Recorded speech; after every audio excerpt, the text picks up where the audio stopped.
Uh, Hello. We got another podcast. Basically, basically, we just say whatever we want. Lol. Yeah. So this is gonna be the random yap sesh, since Hey, we didn't really have a topic for today. it sounds like my Uh, university. Hey, I yeah. love my university when it comes to podcasting. We just like yapping, yapping, yapping. Let's yap. Um, yeah, but there's still been like a good amount of things that's been happening in terms of like news, in terms of like new material or trailers or stuff like that. So there's still stuff that we can talk about here and there.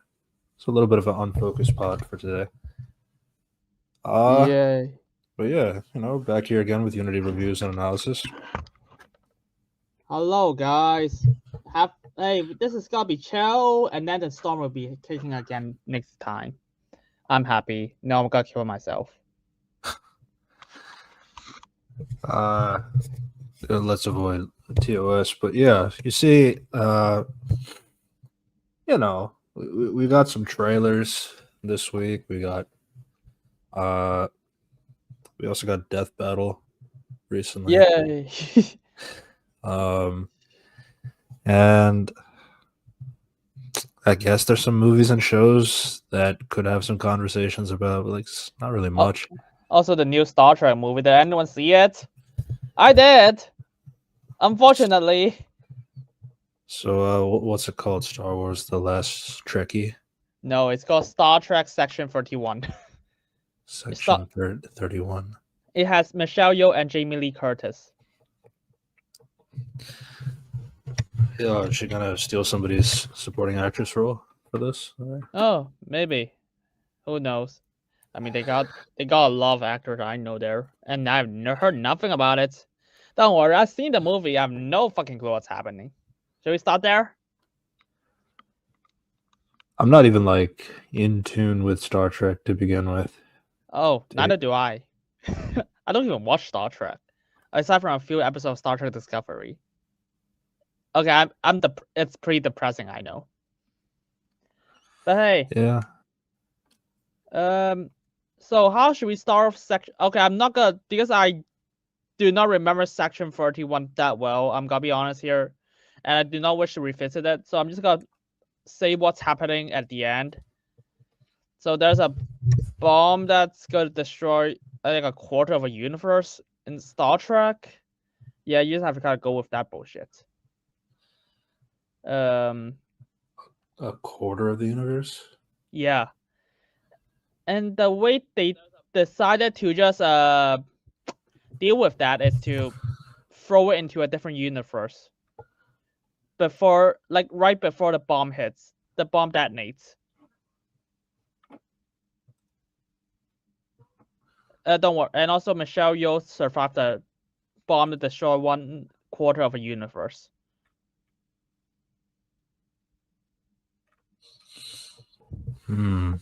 Like, no, this is not that. I swear I'm not watching Death Battle.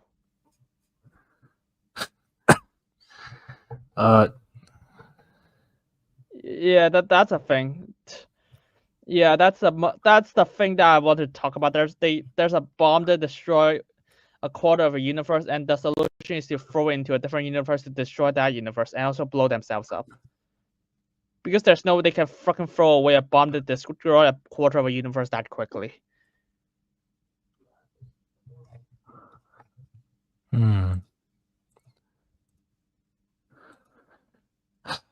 That well, that sounds goofy. Yeah, that's Star Trek for you. That's new Star Trek for you. Yeah, I don't remember that much. I mean, remember they put there's a bomb in a toy for some reason. Not even a robot toy. There's there's some mechanics in it, but it's basically just a doll that can speak. And they have a bomb and apparently the design is there's a bomb in every toy doll in Star Trek.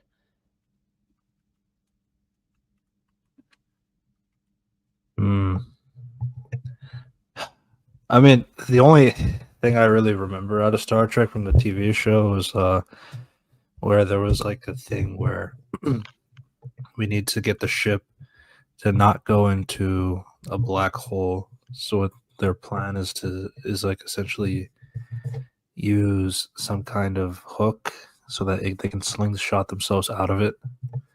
Yeah, that's So yeah, that's a thing. Because like when I was watching this movie it's like pain because I did not care about Star Trek. I just watch it and I do not understand anything. And I believe that if I watch like Star Trek Discovery, Star Trek Picard, or some shit, I'll be even more confused. And yeah, I mean they fucking fly like a garbage ship, and apparently the garbage ship has like laser hooking stuff that can attract people. And apparently can also fight other ships fine, even though it's just a garbage ship. Did I get that right? And of course, like no one talks like a adult. It looks like they are possessed by teenagers. Just like, hey, let's swear everywhere, lol. Isn't that so funny?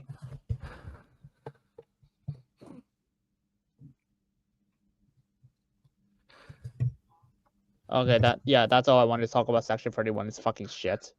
And if you're a Star Trek expert, you will have more to say. But unfortunately, I'm not. I just see some bullshit and just want to mention it. Oh yeah, really bad movie. So why don't we go through Wolfman as well? The script is like written by a teenager in their first draft. Like I'm serious. This is shit that I would write if I was in the first draft. Basically, I just have characters just exposit every single detail of their personality to people that I already know. So the dialogue is clunky as fuck. So it's like, oh, do you know that I love you? Do you know that my dad is an alcoholic? Or something. And yeah, that's all. And that's the dialogue mostly. I mean, they fight a wolfman, which is apparently the main character's dad, and he got bitten, so he's got turned into a wolfman as well. So, and it turns out it's his dad. How does he turn into a wolfman? Who the fuck knows?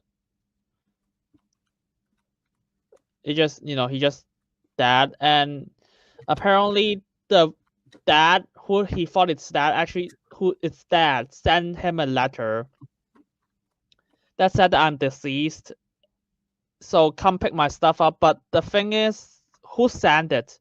Because he's turned into a wolfman. There's no one he knows, and there's no body confirmed he's dead or any DNA. So it's like, who sent the death certificate? And of course, like because he's like a genius, so they just like, yeah, let's go to this really spooky forest to get supplies from my dad, who I hate anyways. And yeah, his dad is played by like I think the worst character in Game of Thrones. You gotta be a little more specific. Okay, who is consistently bad in Game of Thrones, not just the last few seasons? Consistently bad in Game of Thrones. People say Theon, but Theon is not actually terrible. Okay, so he's played by. Okay, I think he's from Game of Thrones. So I got it wrong. If I got it wrong, I'm gonna kill myself. All right, we can't say this twice in a row. Okay, sorry. Shut. Okay. Yeah, I got it wrong. He's not played by the mean guy in Game of Thrones, but. So yeah. So he's played by Sam Yeager. Like, yeah, he's like the dad. And yeah, he just he just turned into an animal, and he bites him because he's a werewolf now, and the entire conflict is, oh, this werewolf's gonna kill us. I'm gonna hide into this house and survive it. And apparently a wooden door is able to hold this werewolf that can bust through walls. So I guess this is an important thing to mention. This is still the same crew that did the Invisible Man. which the think- Invisible Man got a lot of praise Cool. for, especially after the failure that the Mummy franchise went through and all that Dark Universe stuff. So yeah, like Leigh Whannell is like returned back as like director and writer. This was pitched by Ryan Gosling. What? Yeah. That sounds fucking stupid. So what was like Invisible Man for you? Interesting concept. Really bad. Because I was watching it with my mom at the time in cinema. And all I can think of is the entire thing will be solved if people remember that scientists actually invented invisible tech. But he's a really famous scientist. And there are security cameras everywhere.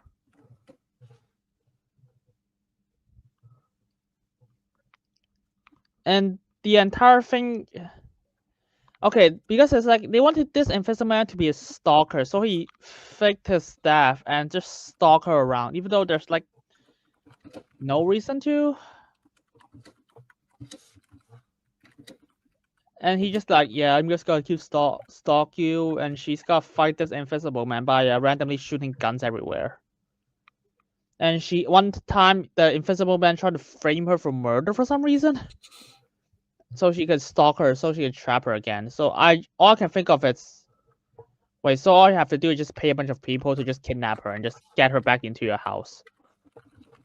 Because you're really rich and you invented invisible technology.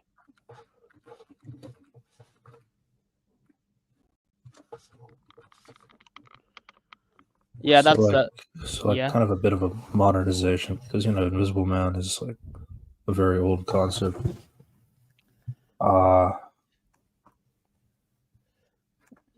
Yeah, that's a yeah, they have based on the 1897 novel. Yeah, that's it's based on like a movie. It's like old movie, like Invisible Man movies, and just like it's now it's just technology. I mean, there's like some dumb stuff I just do not care to mention it, but it's like I'm just gonna mention some broad stroke. It's just there's some interesting ideas about abusers and abuse, of like how does it feel like if you leave someone who abuse you. That's the interesting idea. Unfortunately, the execution is like really stupid because every character is like dumb as hell. And apparently he's able to gaslight her into thinking he never invented invisible technology. I mean, even if you don't, the world knows that. The world knows that he's like a really famous scientist. He's like a CEO of a human computer alchemist company.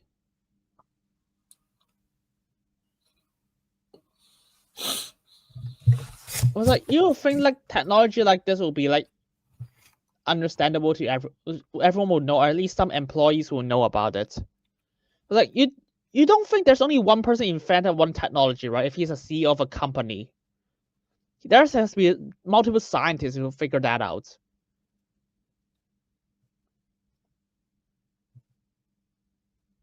So yeah, that's the Invisible Man. How's the Wolfman? Way more generic than that. Yeah. Yeah. It's just that I'm gonna be honest here. There's nothing to talk about the Wolfman. It's just you can summarize it. You can just summarize the story as this guy's dad turned into a wolfman. He came back to a house, and his dad tries to kill them. He got bitten by a wolfman. They try to survive it in the house. See, I think the other problem here is that this is Blumhouse Studio, so. Oh yeah, that's also a problem. Blumhouse.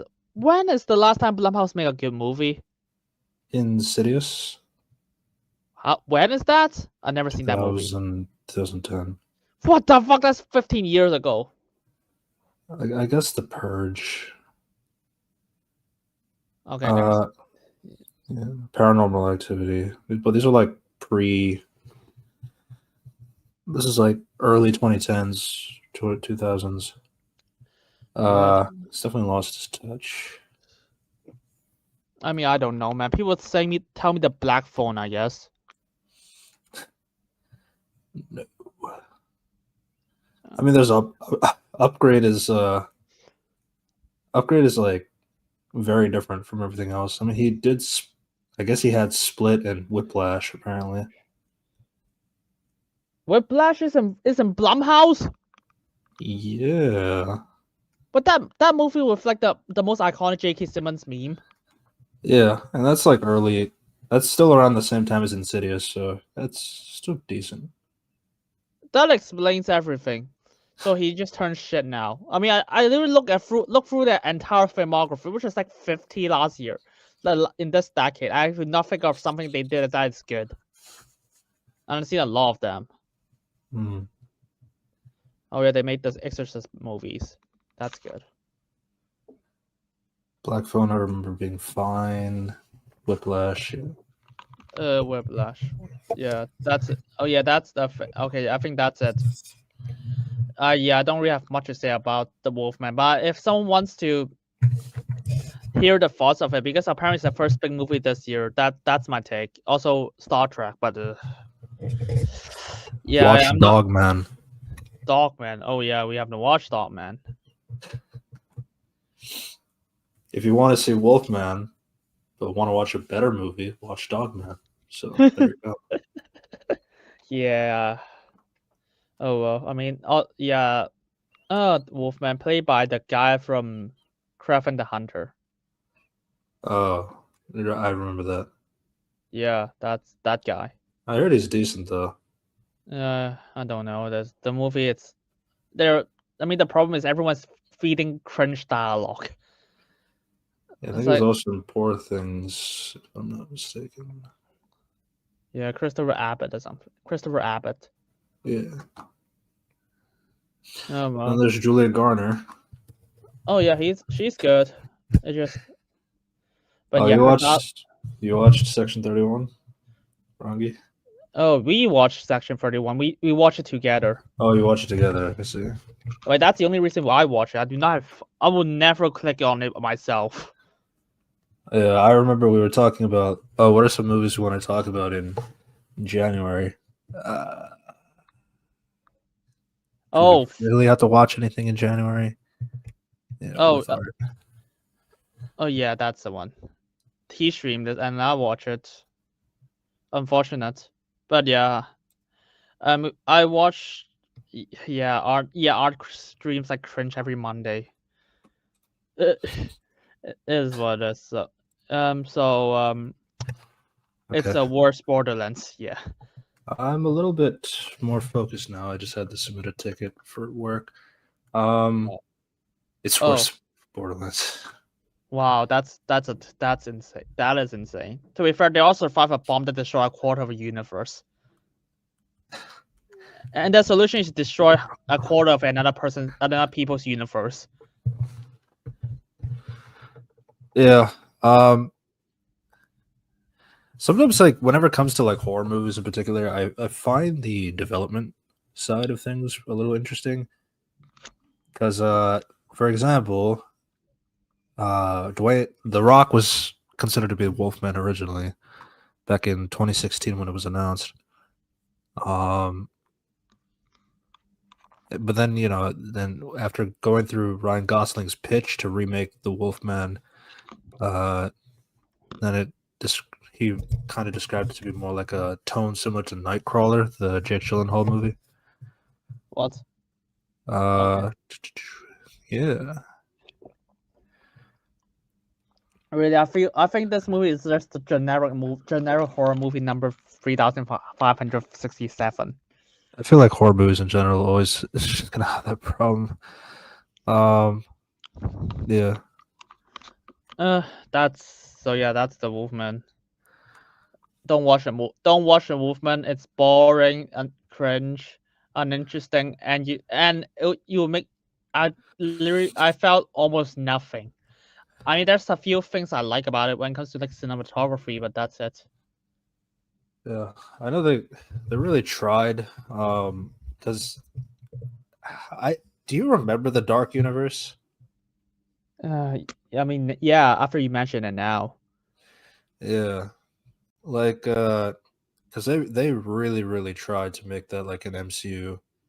Well, this is like the era where like everything tried to do the MCU thing, but for other stuff. So you got the Dark Universe like trying as hard as it could, but it was just not it at all.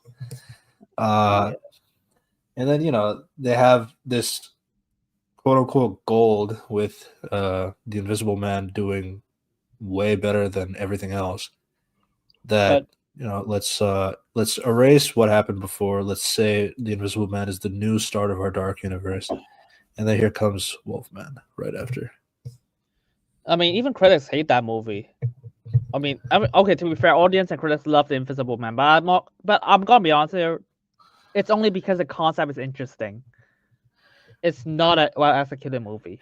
But the thing is, like, I mean, these monster movies, like, especially like the older films of the back in the day, and like the books that they were based off of, like, I mean, these concepts are always there. So it's like, I was like, the concept is interesting, but it's like, I just feel like with the dark movie in general, it's like it's so generic that the monster itself that could be interesting is barely emphasized, just to like have some sort of connections or some sort of like, yeah, this is what we're doing, but it's a universe. Like, I remember that full picture of like the entire cast of the Dark Universe.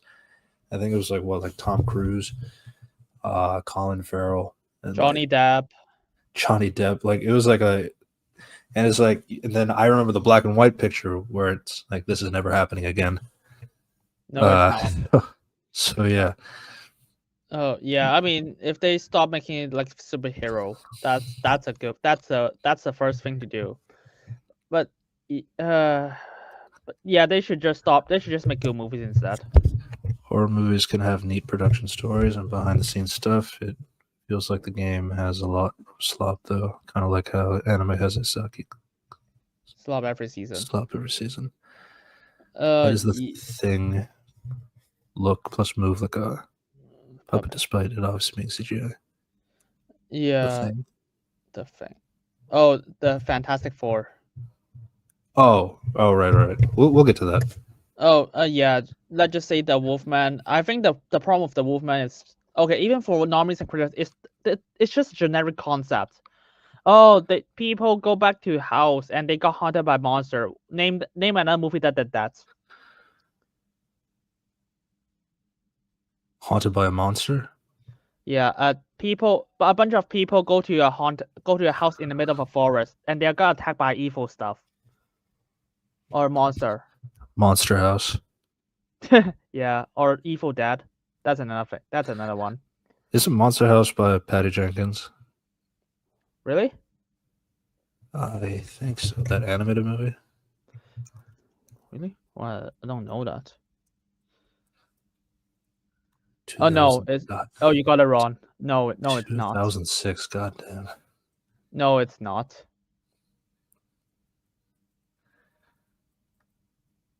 Yeah, I think I'm thinking of something else. Yeah, that's it. So yeah, that's the problem. Is not even the idea is interesting. So no one got fooled by the fact that this is just a generic movie. At best.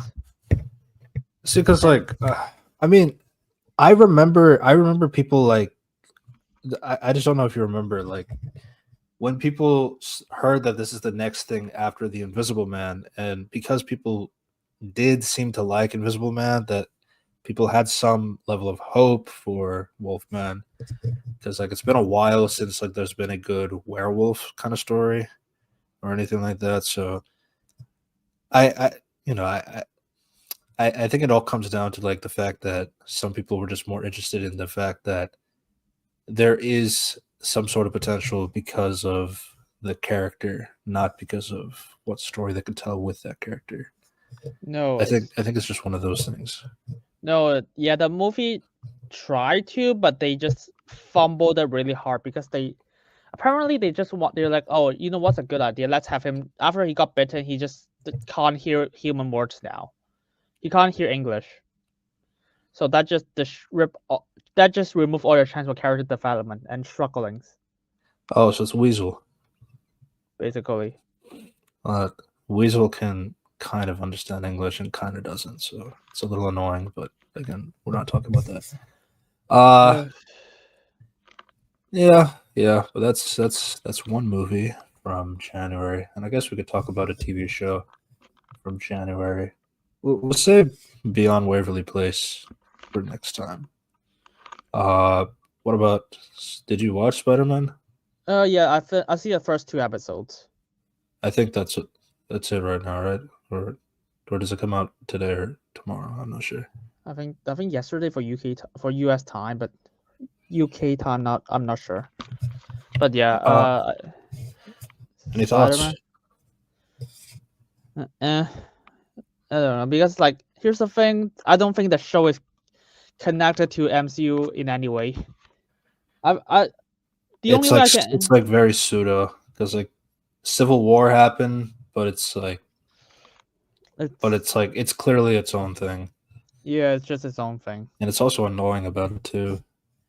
No, But honestly yeah, speaking, I'm on that train now. I'm so sick of high school Peter Parker. I don't give a fuck about that era anymore. And I know like there's something you can do to control it. I could have only been okay with it if it was trying to be a freshman year for Tom Holland Spider-Man, but like even then, I think it's kind of silly because why do you need to tell that story? I mean, is it interesting if Norman Osborn find out Spider-Man at the end of episode 2? But like, I don't know. It's like it's very clear that they had the whole like, oh, let's just take Tony Stark and just put Norman Osborn there. Okay, I guess that makes it better. But even if I ignore that, I just find Peter Parker so boring. Like there's so much, and we're gonna do like a more in depth analysis when we finish when the show finishes later in the year. I mean, there's just not much to talk about here so far because the plot hasn't started yet. Yeah, no, but my thing about Peter is like I just feel like he's like lacking any kind of like the problems that he has or anything that he has to deal with. Everybody seems to like him. He doesn't really have a person that's mean to him or like a bully or anything like that. I mean, except from the scientist in episode 2 who just mean to him. Yeah, but it's like, yeah, that's the only guy. Yeah. Then I think there's some. Then that robbery scene, like where he's like tied up and it's like, but just like then the criminal is like, I messed up, you know, I just don't have any money. I was on my last legs and stuff like that, and I got to do something. It's like, you know, obviously feels bad and all that stuff. So he's like, you know what? Tells the shop owner they want him to let the person go. It's like, all right, fine. It's like, and the thing is, like, it's framed like that's correct, or like there's no consequences to that action, or like the possibility that anybody could throw up a sob story and justify anything like that. But you know, not many people are going to talk about that from that point of view. No, it's not. They just gloss over it. Let me be honest, the Doctor Strange vs. Phantom Symbiote fight is so whack because it's clear it has nothing to do with MCU Strange or stuff. So I can figure it's like, oh, that's a really bad fight. I can't fathom the fact that like somebody had to think of the idea. It's like, how do we get the spider to bite Peter? Oh, well, you see, Doctor Strange is fighting some symbiote alien across the dimensions, and then all of a sudden, this spider just like falls onto Peter Parker's neck, and that's how you get the spider bite. Yeah, it makes perfect sense. Yeah, that's totally not stupid at all. Also, their high school got rebuilt really quickly. That was also a thing. Apparently, Doctor Strange flipped the entire room of the high school. I was like, wouldn't that flip the entire school as well? But you see magic, so it's okay. Wow, that was clever, isn't it? Fuck you. Oh man. Well, and then there goes your. Main thing. We couldn't put Jessica Jones in high school because in the comics Jessica Jones is in the same grade as Peter Parker, but like they couldn't put her there since Kristen Ritter is older than Tom Holland. Okay, but then I guess Nico Minoru just doesn't fuck her. I guess. I mean, to be honest, they already make like Lonnie someone younger already. Yeah, Because they, Tombstone, which I have so much to say, but I want to say that for the final video. I don't really have much to say about him aside from that fact that they just want him to make him black so that they can just make race like black people commentary, which doesn't go anywhere. Which is like, even with that, is like the thing about Tombstone in particular is that he's albino, or in the comics, so like, chalk white skin, and he's from Harlem, so like with in terms of like with a lot of black people, he's not considered as black enough since he has albino skin. So that's something he goes through bullying in that sense. But here, well, first off, he's young to be in Peter Parker's school grade, and it's like I just thought that was like, why would you do that? that sounds really silly. But yeah, they just, because the fact that this universe has nothing to do, so they're just like, fuck it. But at the same time, you'd be like, wait, especially since like my thing too is like, yeah, go ahead. But at the same time, you just realize, wait, so you can just make Jessica Jones younger and no one gives a fuck because it has nothing to do with the MCU. So you can just do that. I mean, you remove Ned, MJ, and Liz already. Yeah, and then like you're not going to use Cindy Moon. You're going to use Nico Minoru instead. Yeah, you're just like, oh, the kid, the person who's like the plucky, quirky friend who's also lesbian, who hangs out with Peter. Yeah, and then like, my other thing too is like making Tombstone young and like that kind of thing. It's like Tombstone is a very good Spider-Man villain that you can use, and I just think it's a little silly to put him in his age group, especially since like we haven't really had a Tombstone in a long time. So it's like I don't know. I feel like that point of view, it's a missed opportunity, but maybe they do something good with it. Oh, I doubt it, but to be honest, it's just alternate universe. I was like, whatever. Because I have to say fuck it for a lot of things for this show.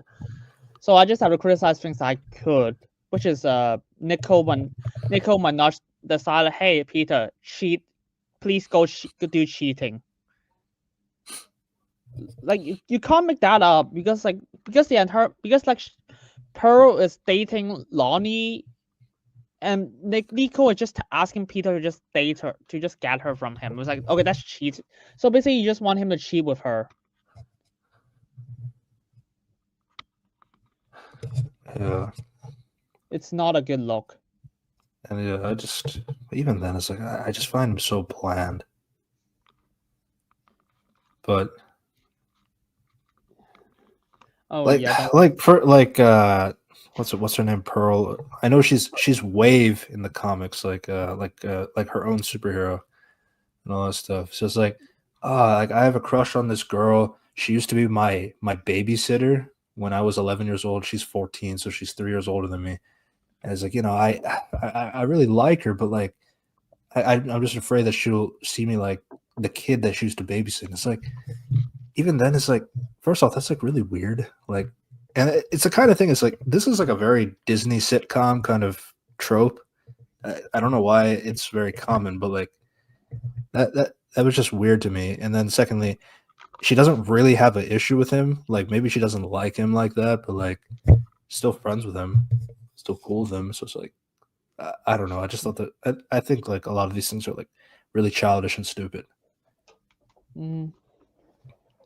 Yeah, that's all. I get it. They're in high school, but I'm pretty sure high schoolers are a little bit more mature than that. I mean, look at Spectacular Spider-Man, but that's another conversation. Yeah, I never seen that show. I just went in with no expectations. Apparently, Yeah, I got none. It's just like, yeah, it's a show. I don't have much to say after 2 episodes. It's been greenlit for 3 seasons. And yeah, I just got like a fucking stupid dumbass fire lord just like, I want to burn building because it's just like someone paid me to do that. And because he's like really stupid, he just decided to tell Spider-Man all of this. Yeah, but you see, the show's made for kids, so like they need to understand. Otherwise, how are they gonna understand? And then they're just like, oh, I gotta throw in joke. Actually, you burned the wrong building, lol. I was like, oh fuck you, I'm sad, I'm gonna keep burning this building. I was like, what the fuck, man?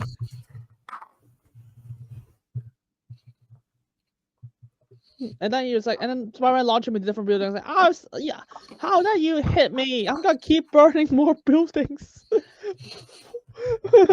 And he literally had the balls to say, I will make sure no one's here before I burn the building. So, but I'm mad. I'm gonna keep burning buildings because I'm mad. One in the Firefly. Something like that. But yeah, Firefly's DC though. So who is this guy in friendly neighborhood?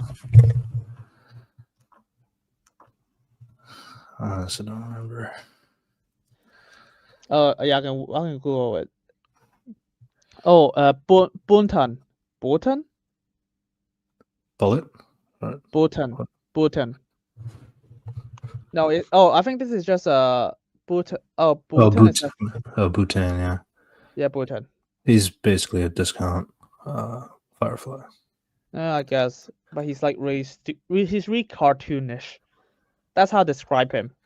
That's the first actual film Spider-Man faced. Oh, aren't you supposed to have cartoon characters be in cartoons?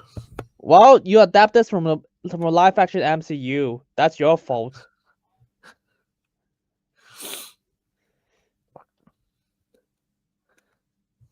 Yeah. But you know, it's only been 2 episodes. I don't think both of us have seen episode 3 yet. But they are releasing the show in bulks, so it's like not just weekly. It's gonna end sooner than waiting for 10 weeks. So I can at least appreciate that. But that's all I can appreciate out of it. Yay, that's it. I'm At so least I don't glad have to that waste my time. yeah, I'm so glad they just have Norman discover he's Spider-Man because Spider-Man is so stupid he decided to just change his clothes in Corp instead of just run out of the building and then change it. See, and like this, I know this is going to go back into an adaptation conversation and all that stuff, but it's like these are the kinds of things that where I do understand some of the discourses that come against Peter Parker in high school, because like the more you keep showing stupid things he keeps doing, the more that people think that it's okay. And I don't know. It's like I feel like it's worse in this show because like he literally, because this is literally a major problem. Norman find out because Peter decided to change clothes in his building. Yeah. And like,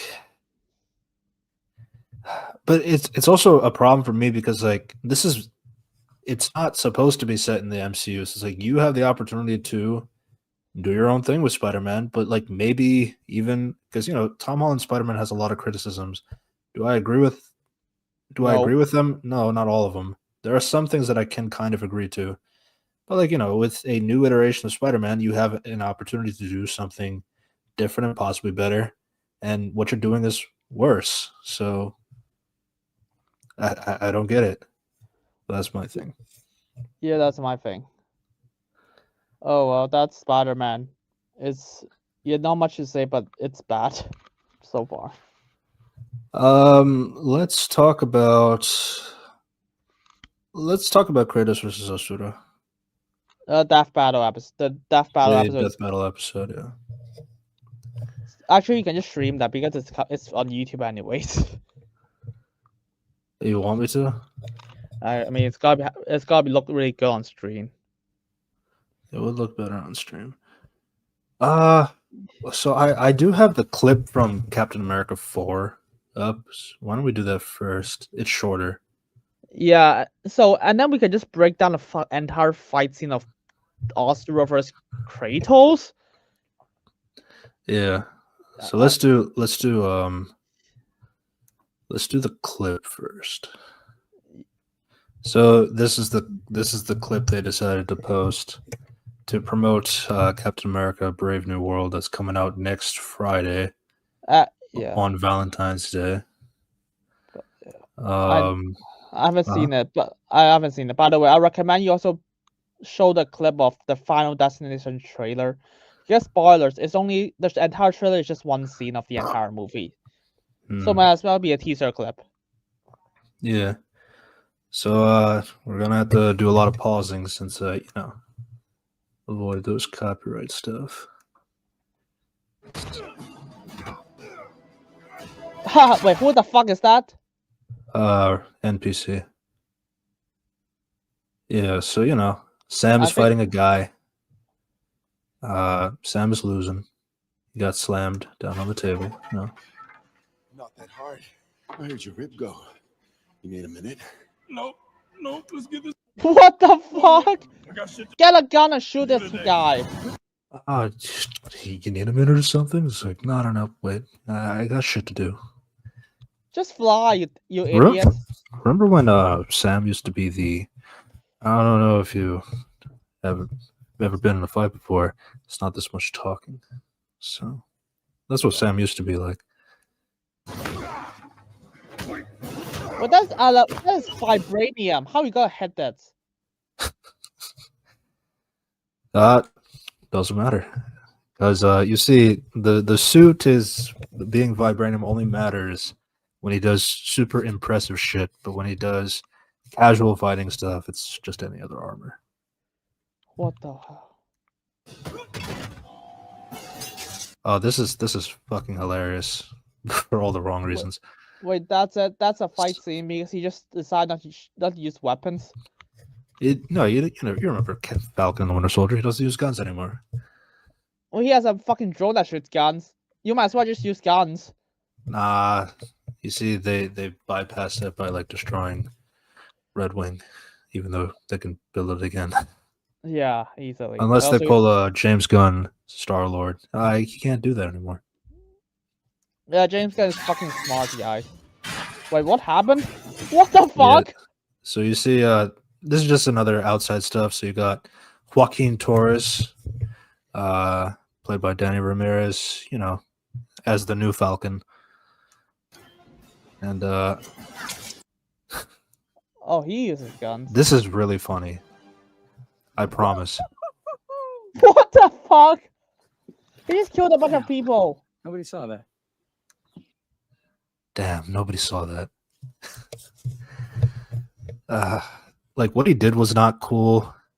How he went about it was not cool. Then the dance. Damn, nobody saw that. Yeah, nobody wants to see this shit. Sam, package is secured. So this is our mystery thing. We don't know what this is. I have a bad feeling about this. So here's something that people noticed. Knife goes right into the suit. What? Yeah, it's a little hard to see, but Package is secured. there. A knife goes into the suit. You're fucking kidding me. So this is what people think. This might be Sam's first introduction to adamantium. So there you go. My first thing. Okay, maybe I have an idea. Don't reshoot this movie the first time. Don't reshoot this movie. Just use the first thing. Just don't reshoot it at all. I don't care if you have an Israel superhero. Just fucking at least we will. Even you, I might as well just risk that instead of watching a really horrible movie. I do want to save those thoughts just for after the clip, but like I'm on your side for a second. But yeah, let's finish the clip. Yeah, so definitely feels it. I'll add your star to my collection.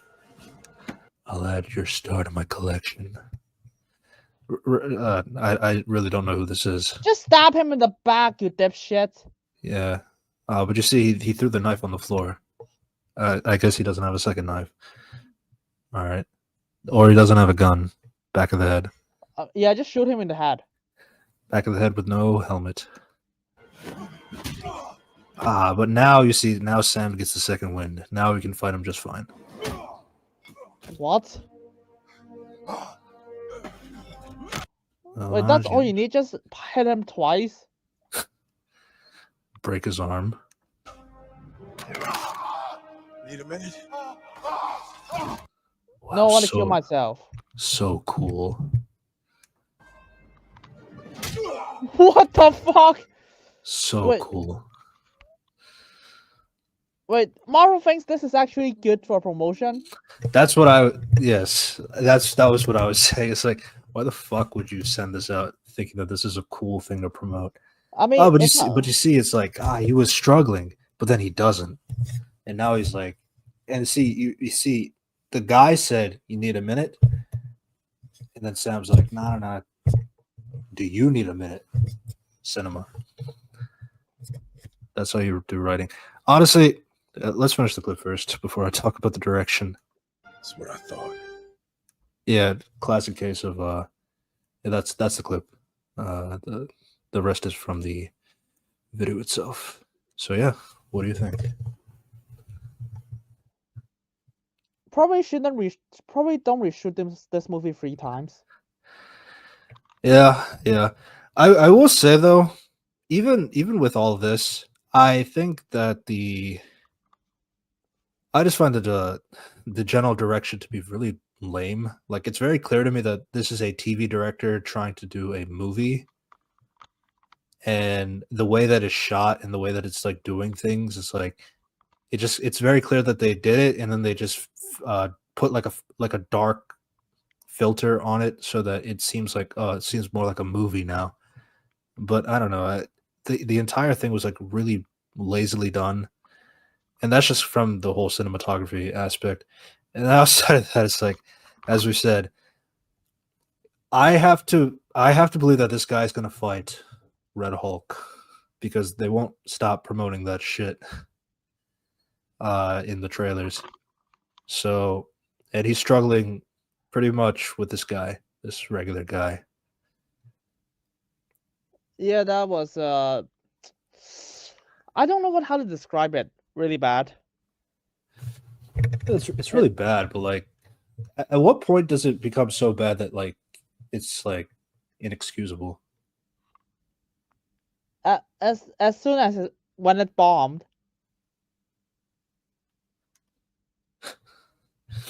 No, it's like, no, the fact that they include a shot of like the outside where Torres like does like his stupid ass dance. It's like, nobody saw that. Well, that just happened. Like, this is the kind of jokes that people like meme Marvel for. And why the fuck do we need to do jokes anyway? Because you see, we could conflict president shooting Israel Pakistan. Lol. I don't know, man. Hey, Marvel. Hey, Disney. You literally should Mulan in a Chinese concentration camp. I just hate controversy. Except with China, I'm gonna suck that dick if I can. Yeah.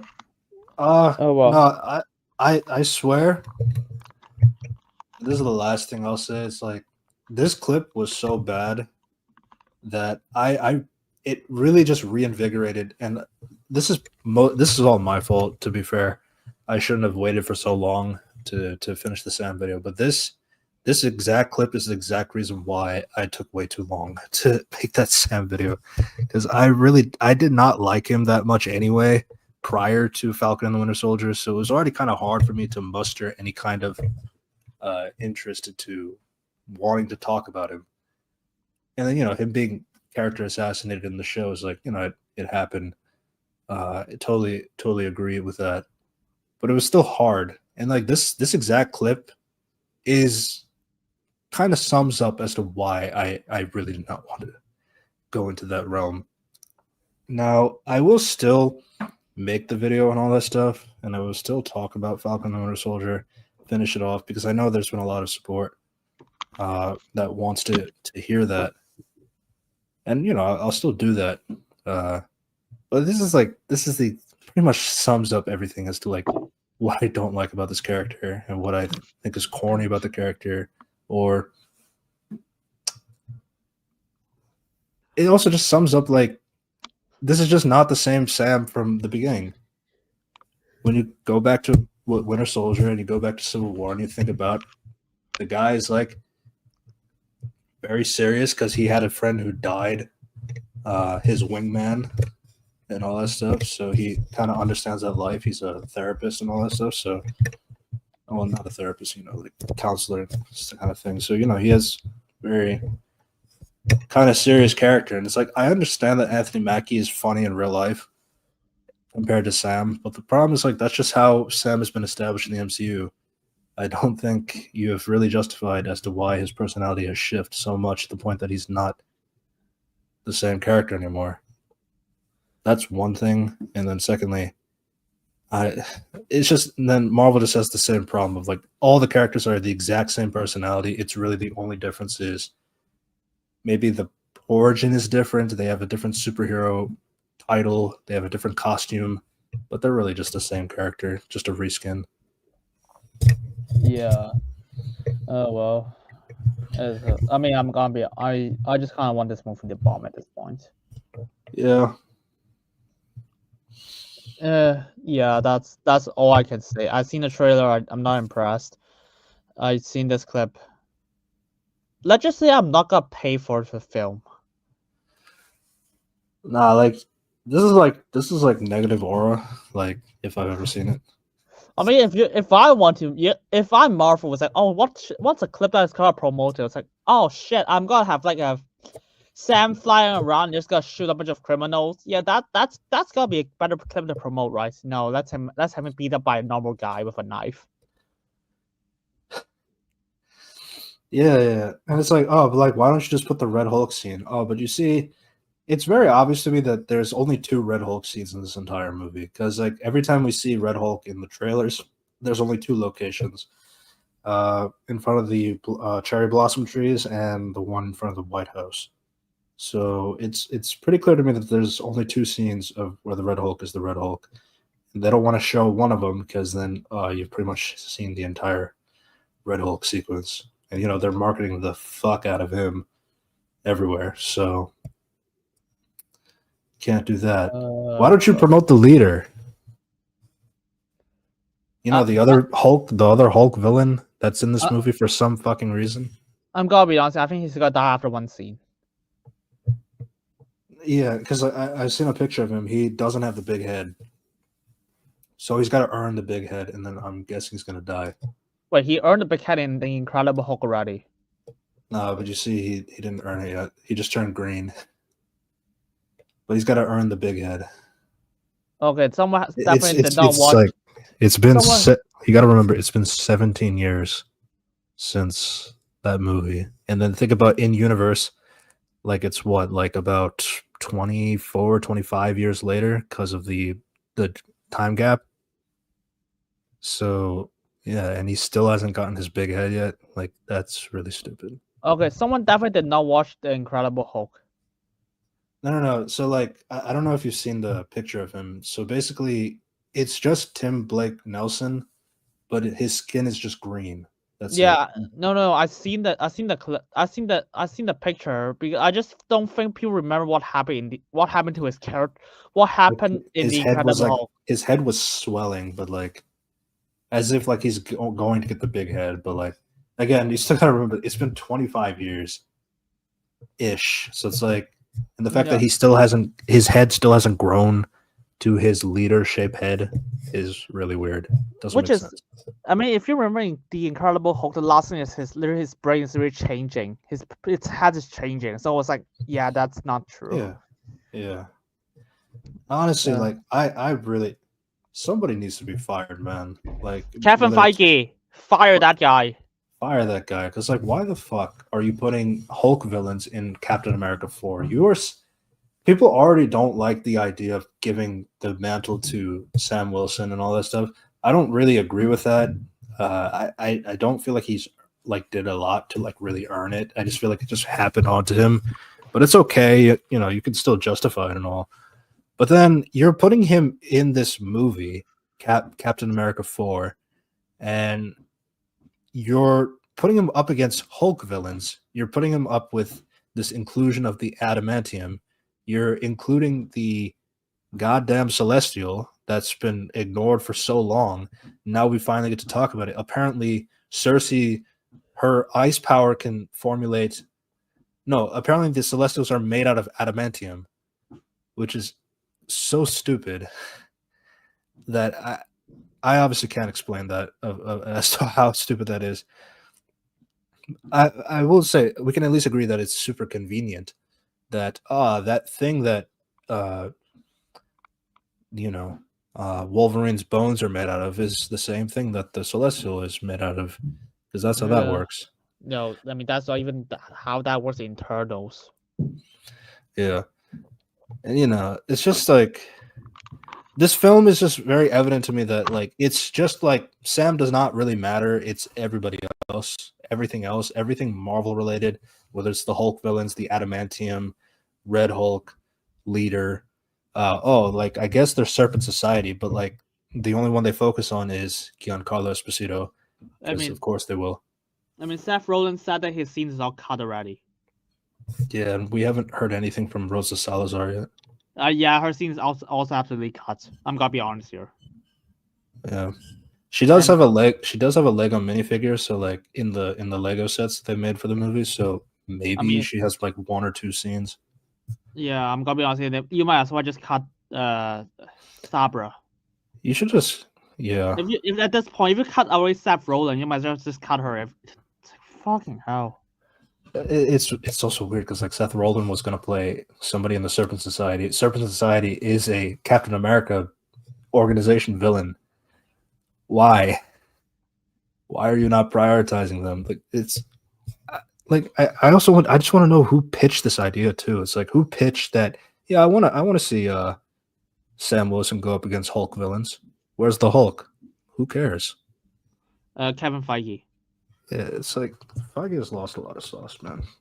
Yeah, it's the same as every creative people. Every creative people hates the fact they're working on limitation. But the thing is, you are better off if you work on limitation, because if you are allowed to just fuck with whatever you want, no one is gonna tell you to like, okay, that's a bad idea, go fuck yourself, don't do it. That's how writers' room works. That's how every production works. And see, like, I don't mind the idea of like, oh, Sam does not have the serum, because like they even do a little lampshade as sort of like when he goes up against Red Hulk, it's like, I wish I took the serum at this point. I know it's meant to be a joke and all that stuff, but like in a serious moment, I understand that, but like you could still do this kind of joke on a threat that is not as threatening as a Red Hulk. Like you can still do this with some other character, and Sam still doesn't have the serum because of that. It's like you didn't have to scale him up to fighting a Red Hulk. You didn't have to scale him up to fighting Hulk villains in general. So I don't understand this whole notion. It's like, oh, I like it because Sam doesn't have the serum because he's staying true to his personality, his character, and all that stuff. Okay, but like but you have to remember, it's not just about his character. It's about him being able to fight whatever he is going up against and all that stuff. It's like he doesn't have to be going up against Red Hulk. It's like at that point, why don't you call Bruce Banner to help you out?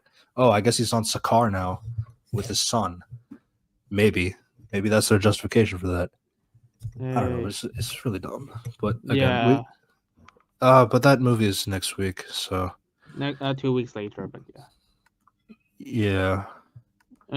So do But you we want can to? go. So either I can talk about Complete Unknown or watch the Final Destination trailer, because I want you to see that shit. Okay, then what do you want to say about Complete Unknown? So it's by James Mangold, Yeah. right? So he made the Johnny Cash biopic. He made Logan. He made the Ford v Ferrari. Those are good movies. And now this movie gives him complete control of whatever fuck he's making. He's director, writer, and producer. So of course he's got to suck Bob Dylan's dick. Like the entire time I was like, okay, I don't know much about Bob Dylan. I was like, after this movie, I was like, oh, so all I know about him is that he's a cunt who everyone just loves because fuck you. It's kind of more that cultural impact kind of a thing. I mean, here's the thing: you can make characters dick, but that's his entire personality. He's just a dickhead. Yeah. And then the entire plot just loves him. And if someone criticizes him, it's their fault. Even Joanne Beats, who's also a person in real life, and our Yeah. producer. To be fair, like these things are true-ish. Because Oh, Bob Dylan was a part of the production as well. So Oh, he did, that. so he did have some green lighting. Oh, he absolutely green like this. I can tell. Yeah. But like, yeah, I don't really like biopics. I just like it. I just want to see it because James Mangold. Okay, biopics about musicians, and I don't really like it. But it's because it's James Mangold's like, oh, I watched it in theater, and then I was literally backing the movie to be over. And oh yeah, by the way, what's Joanne Beats? Played by Monica Barbaro, who got like Best Actress nomination for Oscar. I take back what I said that she probably would win because after this movie I have no fucking clue. She's not even a character. She's just a thing for Bob Dylan to have sex with. Like I wasn't even kidding around. All she does is she doesn't even. I don't think even she has 20 lines, and she has a lot of scenes. A lot of the scenes just her singing or just standing. Granted, there's been Oscar nominated wins that have had lower than 20 lines. Yeah, So it's not impossible. Yeah, but like I will believe the fact that those are actually characters and not plot devices. Yeah, because she just falls in love with Bob Dylan because of the reasons. She makes her famous because reasons. That's it. Everything is just because reasons.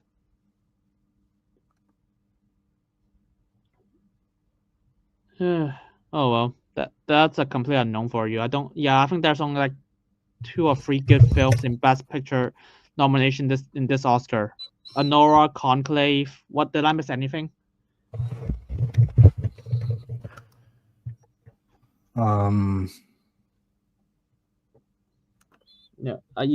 I mean, I did not see The Brutalist yet.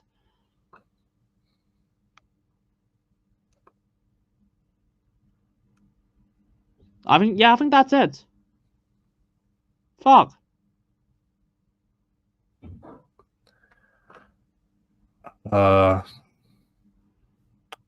There's still some films that might be taken off. Oh. Nominees to be determined. Yeah, Like I said, I'm still here. Nickel Boys. Yeah, I'll watch both movies eventually. Yeah. And that's a complete unknown for you. I do not like it. Do not watch it. Save your money. I think it just comes down to like, so I do kind of know a little bit about Bob Dylan, so it's like I'm familiar with how he wasn't a great person during those days, so it didn't really surprise me. But yeah, because it just could come down to like probably just don't fuck with the person himself. Yeah. They just want to speedrun a lot of his songs. I mean, the fact that the best character is like a fucking original character played by Elle Fanning, that's saying something.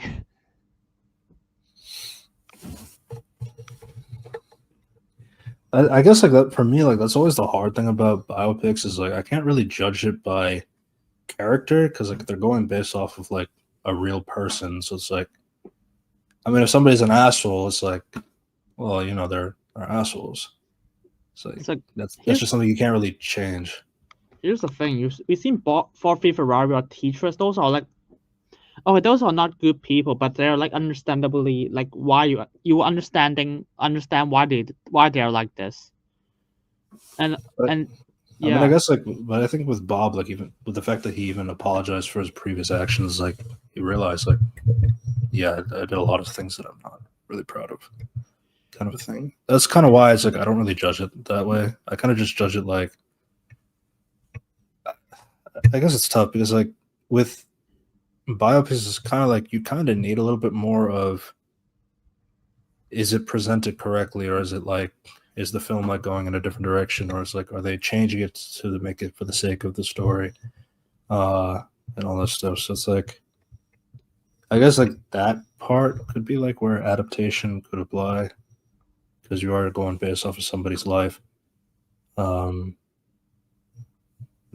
like the hit or miss kind of thing. Usually that's why I kind of avoid biopic conversations because like that's kind of like where the direction could go. yeah, But yeah. but yeah, that's a thing. I mean, there are a lot of good biopics. Tick Tick Boom, Fluffy Ferrari, Tetris. I mean, just go watch those instead of Complete Unknown. That was so disappointing. But yeah, have you downloaded the Final Destination movie trailer yet? Yeah. Okay, do you want to show it now? There's shit. Okay, remember pause a lot. Yeah, it's 2 minutes long.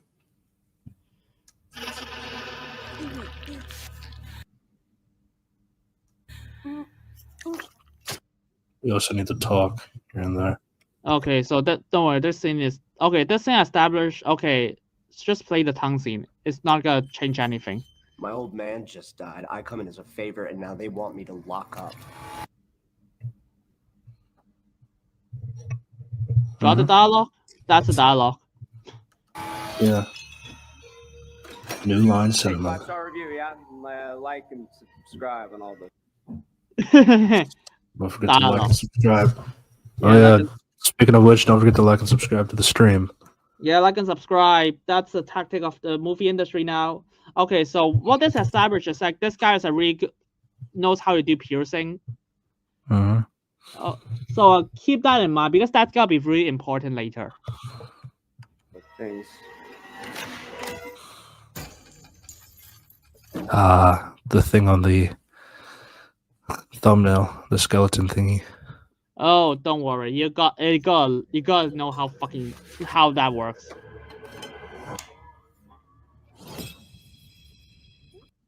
You see when they zoom in on the van like this, that means somebody's head is gonna get cut off or something. Yeah. Hey, by the way, remember the previous Final Destination movie? They don't need a lot of dark environment because like the premise is always accidents comes everywhere and they just manipulate the situation as accidents. So you Hmm. don't have to play off a lot of things. So the franchise can set things in dark places in like broad daylight, and it'll also be kind of intriguing. But Hmm. nah, let's just do it like modern horror movies. Nope.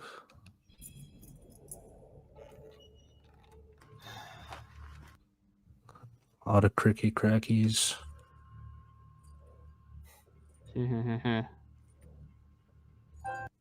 Eric sad mix. Jesus Christ. Yeah, that's how he titled his thing. Yeah, and that's how lets us know that somebody's probably gonna die. Yeah, he's behind you.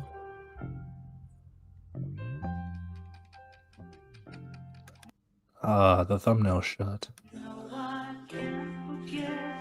Okay, you have to pause this song. You have to keep pausing. But yeah, I want this hilarious though.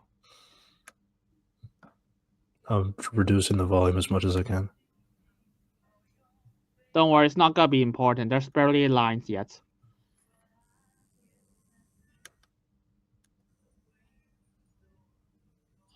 The pan down. Oh yeah, he's tattooing himself.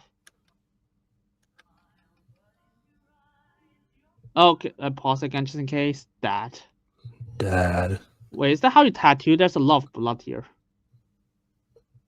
Unless he's angry or something, I don't know. Jesus Christ. Not Uh, yet. The classic everything spills over. Yay, that's Final Destination for you. Okay, wait for it. That's how it works. Okay, I want you to turn up the volume now.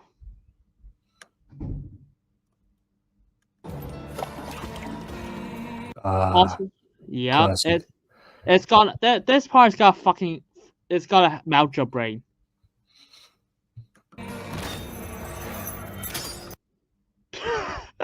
What do you think of this? Hold on. I don't think his nose piercings was like that. Okay, go to the first scene to check his nose piercing. Yeah, his nose piercing is just like it's not a hook. It's not a ring, right? It's a ring. Yeah, it's just a ring. It is a ring, or is it? I thought it was like one of those. You can zoom in. Oh, there you here it is. go. See, it's not connected. Yeah. It has like one in the left, one in the right. You know what I mean? Yeah. So, unless they're trying to say that, and even that was like, how does that work? How do you connect a hole like this?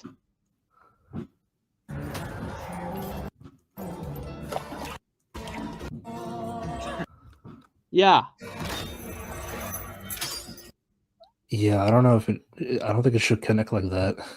No. Yeah. That's the first thing I noticed. I immediately noticed. I was like, okay, that's bullshit. And second, if a chain swing it to, no, play that again. Play his reaction. Play his reaction.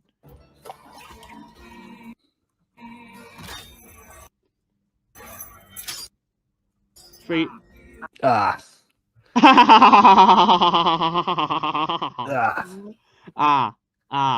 A chain just swing to my nose. Instead of like something like this. it's the kind of reaction is like when you are going through when you open up Twitter and then all of a sudden you see is like the porn that it was shit. This guy's such a good actor. Or the actor is so bad at directing. Okay. So remember this guy know how to do piercing, right? Mm-hmm. So But you see, like the fan is just spinning with the chain. So what do you think you should do if this random situation happened and you are a really experienced guy who does piercing a lot? Well, my only comment with that is like, is it easy to remove this kind of thing? I don't know, because it kind of looks lodged into his nose like this. Okay, you can remove the piercing from your nose. Let's just remove the hook. Just remove the nail that is just stabbing your nose. That's all you need to do. The other thing is like his piercings are separated like this, so I don't know if there's like enough space for it to be even hooked onto his nose in the first place. Yeah, that's the thing. So I was just literally just accepting that bullshit logic. That literally a plot hole. And then even if that happened, a normal okay, not just a normal person. Okay, a normal person would just like, okay, I would just remove it. Mhm. Because like you can remove your piercing easily. And especially this guy's an experienced piercing and tattoo artist. He should know how to do that. You can't bullshit me. Yeah, so now the chain is stuck on the Just fan. Just remove it.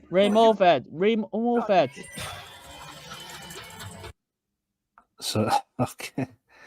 So where the fuck is this chain coming from? That's the first question. Because like it's connected down here. But yeah, now it's like I guess this is pulling him up. And the fan is not even that fast, so yeah, this thing is like also enough to carry his weight. Yeah, you just have to accept this bullshit. It's like it's carrying his weight of something that's connected to his nose. So like not just his nose, but like something like connected to the metal on his nose. It's like I'm just saying that's a lot of weight going on to like piercings that I'm sure that would like rip, at the very least it would rip his nose. But he wouldn't be going up in the air, that's what I mean. Yeah. Ah, of course. That's not how it works. The alcohol, because the lamp falls into the alcohol and starts a fire. Yep. Okay. See, it's all connected. Oof, Just that- Jesus. God, Christ. that's that classic guy- horror movie blaring. Yay. This Yeah. guy did not know how to remove your piercing. That's all you need to do. If only he didn't have. If he didn't have nose piercings, then none of this would have happened. Crazy how that works. Yay, because it will traumatize an entire generation of people who do piercing. No, it fucking won't.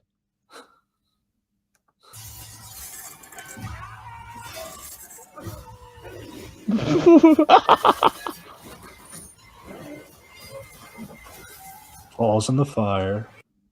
Oh, I let it play a little too long. Yeah. Shit. Yeah, I will check. I That's, will check the copyright just in case. Is there a post? Anything after the title drop?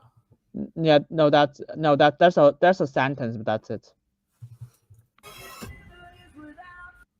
Bloodlines. Death. Runs in the family. Okay. That's what it's all about, family. What do you think this is? Okay. Have you seen that Final Destination? Oh, it's been so long. Not enough to say recently, no. Okay. So this is not how it works. If you've seen Final Destination, you know that death fucking kills anyone by accident. So if death runs into the family, there's no way you're even gonna be born.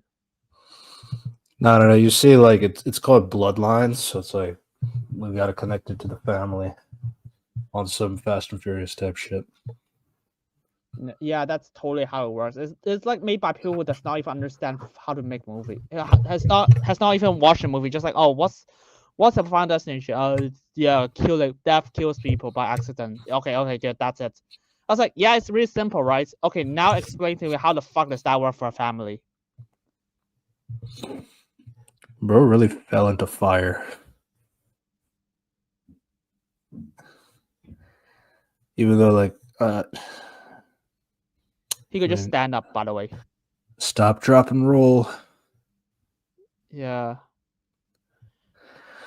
Yeah, Yeah, it looks stupid. That looks. Yeah. Okay. I want to check just in case it's the copyright. Oh, thank fuck, there's no. Yeah, I think we did pretty well. Yeah. But Okay. yeah, that was Final Destination Bloodlines. Last Tony Todd movie. So rest in peace to him. Rest in peace. I feel bad for you. You have to be back in this franchise that's dying again. When was the So last? Sorry. How long ago was the last one? I think it's like. Okay, it's like Final Destination 5, which is actually a prequel to all the Final Destination movies. So Final Destination 2011. That's 14 years ago. Yep. God, it's crazy. It's already 2025. I can't believe it. I still can't believe it. It's already February. Yeah. Any other trailers? I've seen Daredevil trailer. I just don't have much to say. I've seen the Megan 2 trailer, but honestly, I might as well just read the plot synopsis because there's nothing to say about the Megan 2 trailer.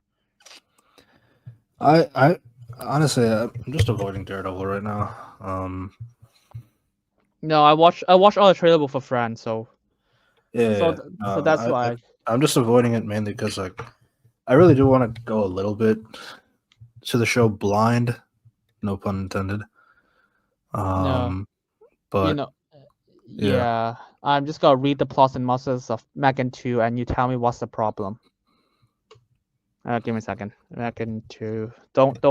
It's gonna be so funny. My bet is that Ivana Sakno is not going to be in there too much. Oh, she's only the voice. Yeah, that's what I'm saying. Criminal. So there's 3 paragraphs. Okay. The murderous doll who captivated. Wait. A No, synopsis has 3 paragraphs? 4 paragraphs. Sorry. No. But like, a plot synopsis has 4 paragraphs? Yeah, it's under the teaser trailer. That's a I lot mean- of sentences for a premise.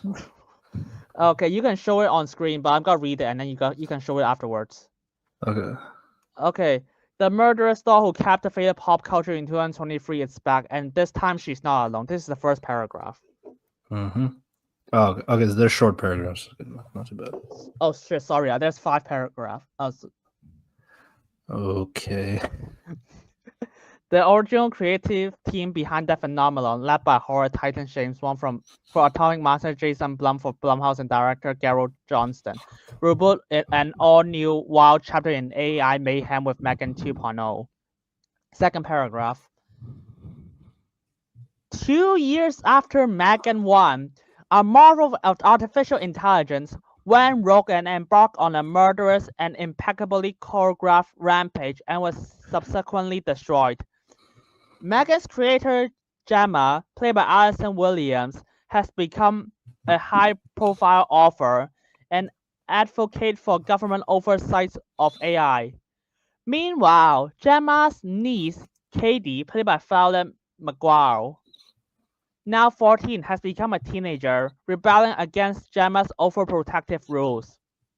That's the third paragraph. Mm-hmm. See any? Okay.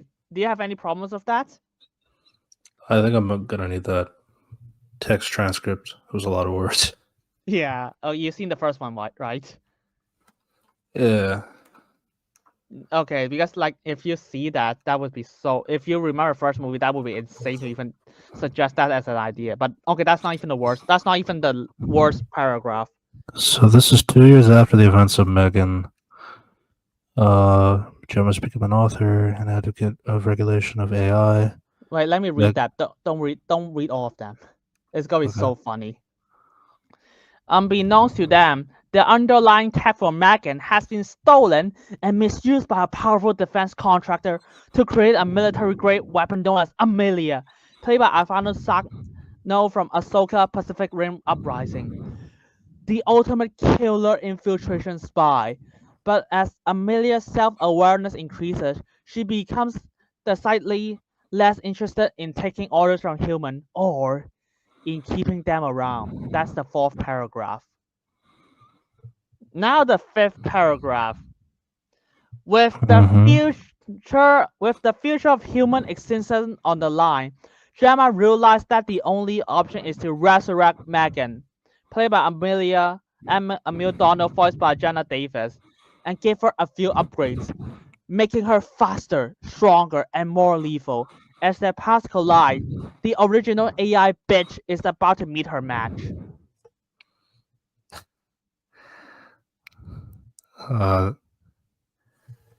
This sounds like bringing back like 11 for Stranger Things level, just to deal with a threat that is really big. I mean, here's another problem. 11 in the first season is not a bad guy. He's a good guy. Uh-huh. And Megan in the first movie is a horrible, evil, killing robot who kills innocent people. But she has to kill like something that's worse. Oh, or is well, it? I guess it's like Jurassic Park relying on the T-Rex to save the day. yeah. But at least like those are animals. And remember, they're resurrecting a fucking normal human prototype that has not been tested to fight a military-use AI. You know, Megan is a franchise that only became a franchise because people thought the dance was funny. What? Okay, I don't even remember the dance. Do you remember the Megan dance? Dude, I don't even use TikTok. I need to watch the Megan dance again first. I remember those days.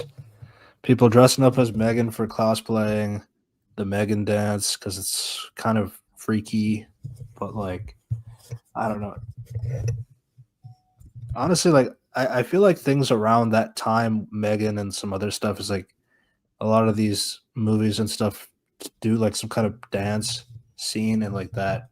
Oh, Wednesday. Wednesday was another one. Oh, don't worry. That's also the only thing people remember about Wednesday. The dance.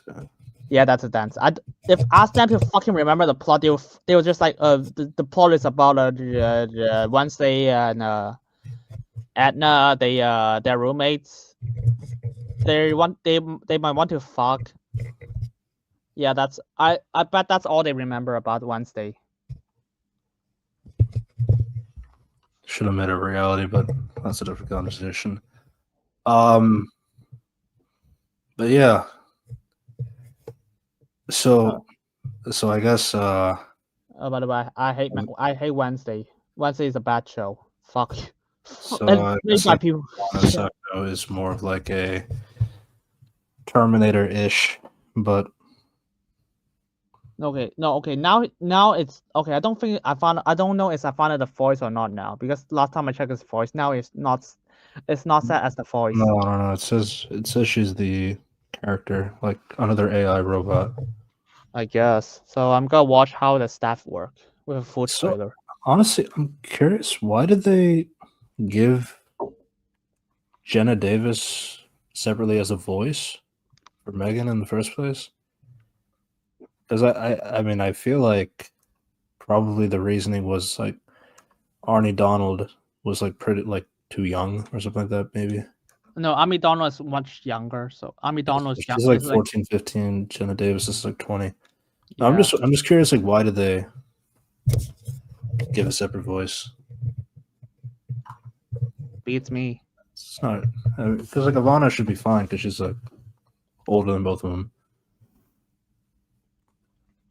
Yeah, but that's the thing. I have no idea. Hey, maybe this movie be better because they fired the person who wrote the first movie. By the way, the first what's it called? This sounds stupider than the first movie, though. Yeah. Don't worry, because the first movie is written by Akila Cooper. This movie is written by the director of both movies.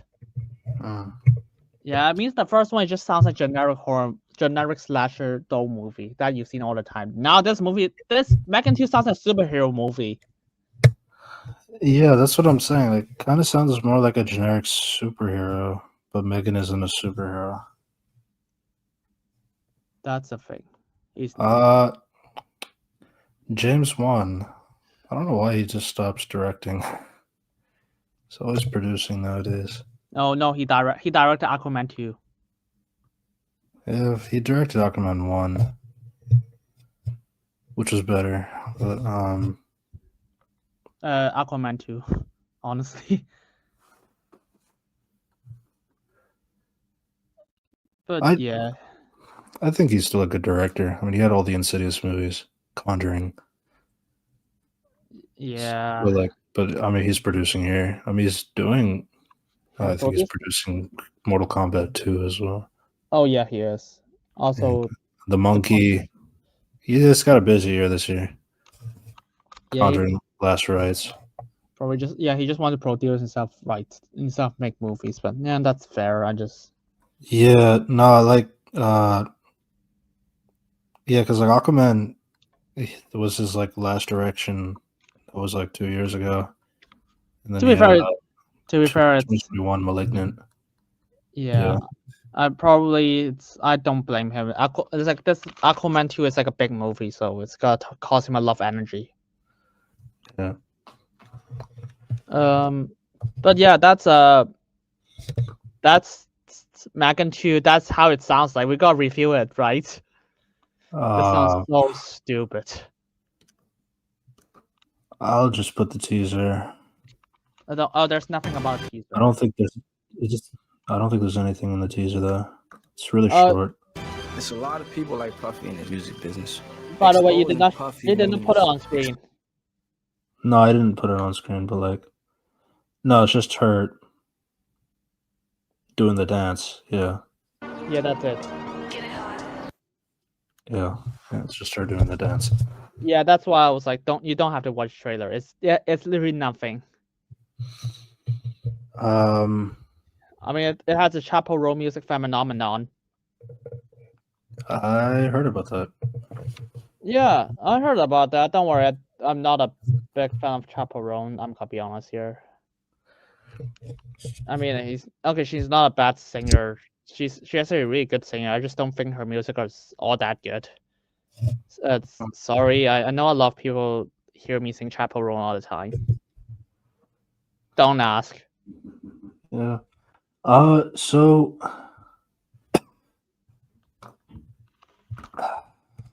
should we go to Fantastic Four? Oh, also afterwards we can just do Death Battle. Yeah, let's do. I mean, I've seen the Fantastic Four trailer already. It's just I've seen it. I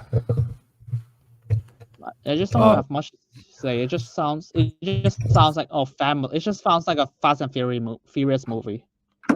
So I have a lot of thoughts, but a lot of it does come down to adaptation, mumbo jumbo, and all that stuff. Yeah, I And think you can watch that's it. not. That's not my only issue, because so it's very clear that Fantastic Four is going to be in a different universe, as it was said before. It's not actually set in quote unquote 616, and all that stuff. Hey. And honestly, I've theorized that I feel like they did this because it seems like one, it's just like you want to have them to be like the first family like in Marvel Comics, but they just can't do that anymore since that's just not true in the MCU because of the rights and all that stuff. I understand that. But honestly, my issue with it is like how they portray this more like how it feels like they don't think Fantastic Four can work in a modern setting, that we need to put them back in the 60s to kind of justify like their characters in that kind of sense. And I don't know, it's just really weird for a Marvel billion-dollar company to like admit that. Weird, because I can't actually like the I don't want to say original because the original one is the 90s one in the TV movie. You mean the 2005 one, yeah? Yeah, the 2005, the 2000s Fantastic Four movies. I actually liked both of them. Yeah. I mean, they're not good movies, but they're entertaining. And it's like I like the character. Okay, in each movie I like the character. I like that character per movie, one character per movie. Okay, I don't know how to describe it. It's like, okay, whatever character I like in the second movie, I do not like them in the first movie. But whatever character I like them in the first movie, I do not like them in the second movie. That's basically how I feel like. So which is which? I thought Thing was good in both. The Thing has a lot of things going on in the first movie, but at the second movie, he's just kind of there. I mean, he has something going on with like Johnny, but that's not much. Johnny is actually really good in the second movie. Yeah, I liked him in the first movie, but like I feel like he grew up a lot in the second movie too. So that's what I like about his character. And then that character who came back in Deadpool and Wolverine, of course. Yeah, and then Reed and Sue are just complaining about marriage in the second movie. I was like, shut the fuck up. No, I actually quite like Silver Surfer in the second movie. I mean, I know the only problem, they did not explain the problem, which I know is explained in the comics. Which part? Why the fuck does Silver Surfer just take Galactus into a planet that has no people on it, like Mars? Oh yeah, that is explained in the comics because Galactus tampers his memories so that he can remove that morality. Yeah, but I mean, that's what happened. That's what they do in this. They kind of explained that. It's kind of kept it fake in this movie, but yeah, it's just questions of because he cares about humans in this movie. So I was like, you can just lead him to eat Mars or the planet in the solar system. Yeah. So a particular reason as to, well, I guess like not to go too far because there is going to be Galactus in this new movie, along with a Silver Surfer, played by Julia Garner. I don't know how much of like what is going to be like translated or anything is going to be different. I mean, it was a classic case of finding a planet for Galactus. His memories have been tampered so that he doesn't have the because like originally what Silver Surfer used to do after he was made the Herald for Galactus was look for planets that are already dead or like are already like they don't have life there or you know like he can at least get the people to get off world so they can go somewhere else so that when Galactus comes like the people will already be gone and that kind of thing. So that was like his level of morality. Like he tried his best to do that, but then Galactus himself is like he needed like better planets, like in terms of what to eat. So it's like, but Silver Surfer like making it very difficult for Galactus in terms of like getting what he can eat because of the morality part. So what he does is take out his memories and all that stuff, so that he has no bias. So no matter what, he'll give a planet regardless.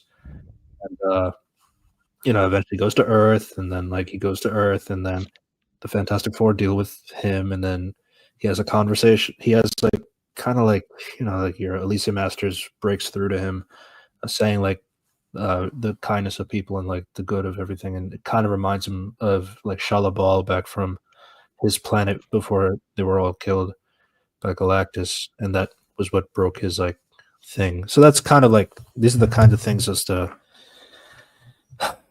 classic kind of somebody who means well but like is being manipulated by the villain, and one nice speech or that kind of thing puts him back on the good side and all this stuff. Like I guess Knuckles in Sonic movies is a way to look at it, I guess. Yeah. But yeah, I don't know what they're gonna do with this one since obviously they're doing this whole multiverse thing. But yeah, I'd say like the trailer was more like, well, the teaser is more like just kind of selling you to the cast, I guess, because it's not really giving much in terms of a plot right now. I guess it makes sense. It's a teaser. No, it's just ripping off Fast and Furious. Just take a shot how many times they mention family. Yeah, I mean, but You can watch it together. Marvel's first family. That is their thing, to be fair. Wait, what the fuck do you think the Avengers are? No, don't do that. Don't do that. You know what I mean. Yeah. Oh, don't worry. It's like because like the entire thing of Black Widow is about family, fighting another family, which is the Avengers. That's always gonna be the downside for me, is because like I understand why this is a problem for, because like the Fantastic Four they're like supposed to be the biggest shit in Marvel kind of a thing, because they're the ones where like a lot of the stories revolve around. They're the ones who get to experience these new characters through the cosmics. I mean, like in a lot of Fantastic Four characters, it's like they introduced a lot of the cosmic characters. They have interactions with the mutants. They have interactions with the Avengers. Like, so they're the ones that are kind of like the focal point in Marvel. But like obviously they can't do that in the MCU because the MCU did not revolve around the Fantastic Four. And that's kind of like my thing is like you can't really. And then they're gonna go do Secret Wars and they're gonna like lambast it so fast because like we wanted to be a little bit accurate in Secret Wars with the Fantastic Four connection. This is why we put Doctor Doom in. But, Oh yeah, he's definitely not being portrayed like poorly 4 times already. Oh, by the way, I hate Doctor Doom in the 2000s movie. He's like because like apparently some dumbass just like first movie like, he likes power, powers of like gaining control over people. He actually literally means I want superpowers. Because those two absolutely say the same thing. Yeah, no, Doom has never been done right. Which is like insane because like Doctor Doom is like arguably the best comic book villain ever. Oh, we've seen that battle, so yeah. Yeah. Oh. But yeah, I guess like just to kind of go through a little bit of my thoughts on the individuals. I was disappointed in the Thing in terms of like, so he looks comic accurate, all right, but I was disappointed in his voice. Like he just doesn't have like the Brooklyn voice, like his accent from Yancey Street. He's like he kind of talks like a tough guy because he was raised on the streets, in a poor family and all that stuff. So he doesn't. So he talks like a lot of like contractions, like ain't, shit, y'all, kind of a thing. So he just sounds like really prim and proper when he's talking here. So it's like that just kind of threw me off. He sounded like Professor Hulk. Like when Mark Ruffalo just talks as the Hulk, and it's just his voice and not like any kind of filter or any kind of like. He doesn't sound like a big character talking, anything like that. So I mean, I just thought yeah. that sounded goofy. But yeah, I mean, they got the original actor for the Hulk and the Incredible Hulk to voice him, which is only 3 lines, but yeah. yeah. Like, It's like I don't want him to sound like a monster. I just want him to sound like somebody from Brooklyn. So it's like oh, but he sounds like a real person because like I think some people just don't understand why people are criticizing that.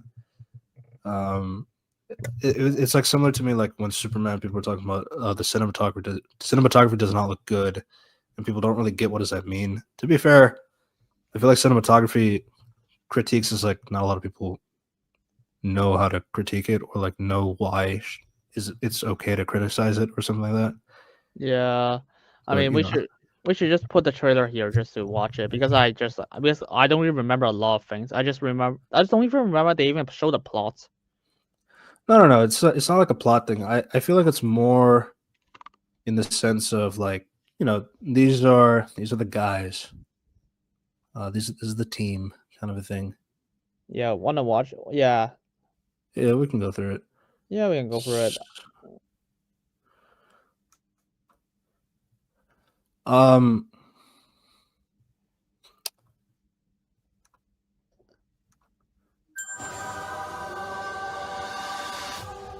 So one thing that does kind of annoy me is like you see a shot like this, it seems like that retro futuristic kind of like No, world, and then you go inside the city and it's like any regular ass 60s buildings and stuff like that. yeah, That's something that kind of threw me off. yeah. Also, the aspect ratio here, it's like reminiscent of old TV. And that's kind of my other thing that annoys me too, is because like WandaVision started with that. It's like, oh, but they're from the 60s, so like we gotta, and then like you have Reed Richards talking very hammy. Welcome to the Baxter Building. We make a point to do family dinner every week. First family Yeah. count 1. Oh, wait, who's that guy? I remember seeing that. Not this guy. I remember seeing this guy in the movie before. I saw people talking about him. I'm not sure. Sunday at 7 on the dot, no matter what. I don't like Pedro Reed. I'm sorry. Yeah. I didn't like it from the beginning. I didn't like it when it was announced. I don't like it now. I just don't. I'm never gonna accept it. I'm sorry. Yep. We're all here. Yeah, it's okay. It's like we always have dinner at 7 o'clock on the dot, no matter what. So now Galactus, attack the planet at 7. Got it? You see the aspect ratio is changing. Very cool. I don't know what the point of that was, to be honest. The officials. I will say though, Matt Shackman, pretty good director. He also did It's Always Sunny in Philadelphia. Also WandaVision. Yep. Okay, let's go. Let's continue. So you got the Baxter Building as well. Herbie, how's that sauce? Herbie the robot doesn't talk, so trying to hide that voice actor. I mean, maybe he might as well just play by Alan Turk. Yeah. Yeah, no, this is So I 100% believe that this was added in because we got the guy from the bear, we got cousin from the bear. So let's make Thing a cook, and that's what he does. Well, he's not Which cooking the. Yeah. he's not cooking, but he's judging somebody's cooking. He does that in the bear too. So it's like, yeah, I get it. I get you're excited. You got this guy. Yeah, Yeah, I I'll mean, be the judge of that. this movie is rewritten 6 times, but 6 different writers. Remember that. Jesus Christ. So actually, so the thing is, like, this story was pitched by Peyton Reed. Because he originally was supposed to direct it. No. So was John Watts. Yeah. Okay. Um, John Watts dropped out, so. yeah. I feel like John Watts would work better with Fantastic Four more than Spider-Man, in my opinion. But like, I know that's not a very popular opinion. No, It's kind of hard to explain, so I'm not really going to try. I'm gonna be honest. I think John Watts dropped out because they were like, "Oh my god, why the fuck do you keep hiring 6 writers?" Oh yeah, I would drop out if I was in this situation. Unless they pay me like $1 billion. Yeah. Oh, To be honest, okay. Is this guy good or what? okay. I just don't like his voice. I mean, I remember the thing sounds much better in the 2000s movie. He's better because Michael Chiklis has a New York accent, so like you can actually tell. I don't know. That's just kind of my thing. It's like he looks good. I do think there are some moments where the CG could be a little bit hit or miss. No, in it's some like shots, but like because they did make a practical thing. Like he does exist, like the thing. yeah, yeah. I mean, to be honest, after this, seeing the robot, I was like, I understand why they want the comedian to play him. Look at how he looks. Yeah. I still wanted Frank Welker. He's voiced Herbie in the cartoons. So very iconic man. So it is what it is. Or maybe they could just get the guy who played Yoda. I mean, I guess. I want to add a couple cloves of garlic, not because it's not delicious. I just want. Like that's the thing. It's like it's hard for me to explain because like I had this conversation with operations because like I just know what the thing is supposed to sound like, so it just like throws me off. Like it being like the first thing in the trailer. No, even actually the first thing that throws me off is how the thing looks. It looks uncanny for some reason. Yeah. I mean, I like the design. Obviously it's like comic accurate-ish, but like I don't know. I guess it could be the background, maybe Yeah, it's like it just does not match like well. It's not meshing with like the thing being orange and all that stuff with the red background too. I don't know. I want to add a little bit of zip, okay?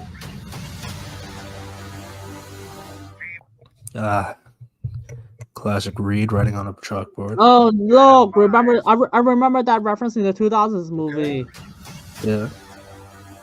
They don't show a single shot of him like stretching at all, which is kind of interesting because like after Miss Marvel not using stretching powers, you'd feel like they probably would do that for Reed, but I guess they want to hide it for now.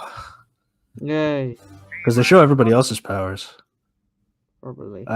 There's this shot here, multiversal bridge, baby. So maybe he should stop incursions first. Just saying.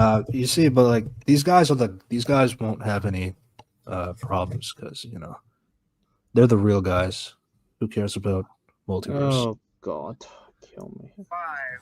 Before we went up the first time, you couldn't turn invisible. Oh look, guy talking to another guy who knows the backstory already. Yeah, that was his. Hold on, let's not. It's Vanessa Kirby, to be fair. Not a guy. So, yeah. That it also seems like a very clear like we don't want to show the origin again because like people know the origin already. Fair, I understand that. It is just kind of like, Wait, we know the origin already? well, yeah, from the other Fantastic Four Wait, movies. which movie is that referring to? Because there's like two origins. Because the one in the Fantastic and Fantastic Four is complete. It's like different. One is in another dimension, and another one goes to space. Well, okay, so the concept is like similar. It's the No, I'm comic- just joking. I know the comic. I know the original was actually the 2000s one. But if you Mm. ask me, and I watch a movie, I was like, okay, which one? Because is it the multiverse one or the going to Right. space one? So 2015 is actually based on the comics, but it's based on the Ultimate Comics, not 616. So that's why they're different. So it's technically they're accurate. They're just accurate to a different iteration of the respective characters. Though there's still a lot of other problems with Fantastic. It's fantastic. I'm so sick of that meme, man. Yay! Fun. But yeah, Ben Okay. wasn't a rock. classic. in the world, right here. Yeah. Best looking, he means. Classic. Oh look! Then in the trench coat and No. fedora. Oh shit! I remember that reference in the 2000s movie again. Also from the comics, but yeah. But by the way, this Never guy's caught popular fire. as fuck. You don't even need to wear something like this. So it is his thing. Here's the thing. So it is his thing. So like it's hard to take it out with the thing and all that stuff. But yeah, that's just his way of like trying to. It's not like to be conspicuous, but like to hide his body to feel more human or something like that. He has a lot of insecurities and stuff like that. So that's Yeah. part of where it comes from. It's For me, Joseph. So we didn't really talk Quinn. about Joseph Quinn as Johnny. He just looks like Freddy from Scooby Doo. Oh yeah, that's all I thought. Yeah, because like I think he'll be fine, but as Johnny Storm, but I don't know. He just that blonde hair just does not look good on him. Like it's very clear that he's not made for being blonde, but No. maybe it's his eye colors too, like being brown, so it doesn't really match. But that's it. That was just something that kind of throws me off. But like I think he'll be okay in the role. Flame I mean, on. yeah, don't worry. That's what people are praising. The fire is hitting the lens flare or some shit. Yeah, which is creative. I'll give him that. Yeah. Ben has always been a rock. Yeah. So before you were invisible, before Ben turned into a rock, before. Yeah, their powers. We're talking about their powers and not Reed's powers, but okay, I guess. Okay. But yeah, Ben was always a rock. Johnny Johnny is Johnny. is Johnny. And I am right here.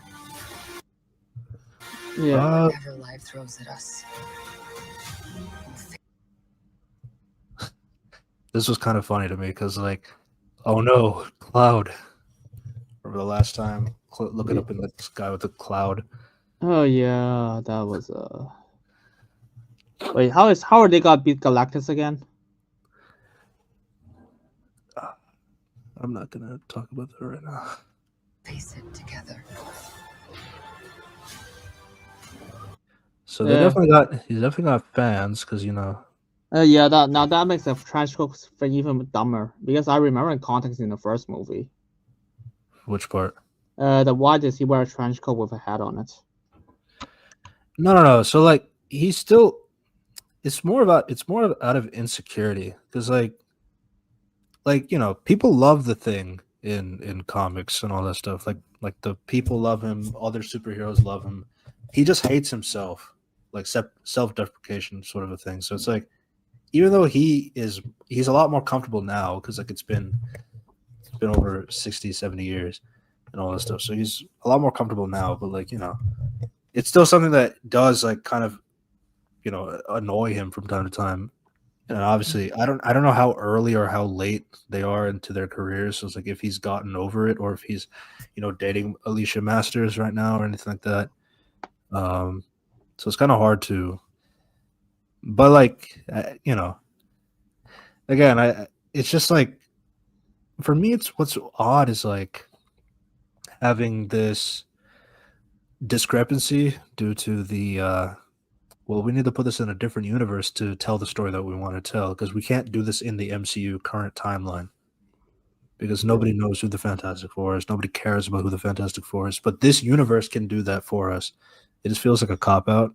Oh, don't worry. I remember Deadpool Wolverine, and that makes you fucking furious. And it does not take place in 616 or Sacred Timeline or some shit.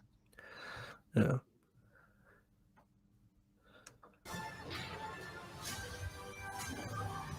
The Fantastic Car is a regular car. Very 60s. This looked pretty good. Yeah. Oh, look. John Malkovich.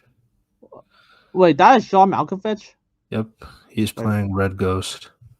This is how Red Ghost look like? No. Okay, I don't think he's playing Red Ghost. That's just a rumor. That was a rumor, yeah, you're right. But they said he was playing a small villain, and people mostly guessed Red Ghost because Red Ghost is pretty old.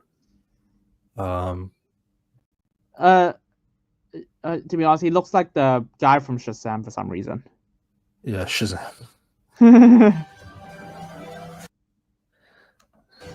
Galactus Shadow.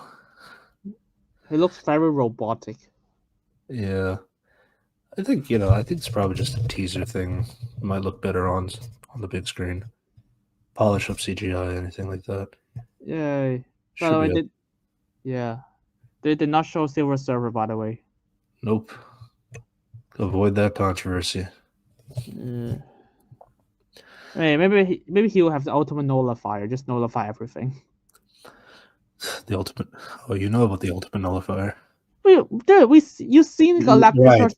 I keep forgetting you watch. You're coming from Death Battle. Yeah. Yeah. Also, Galactus can shrink, so that's why he's that size. I know people were asking that question earlier. By the way, yeah, he does not look human. He just look human to humans. He looks like lizard to lizard people. Yes. Very good. As a family. Family. Fantastic Four.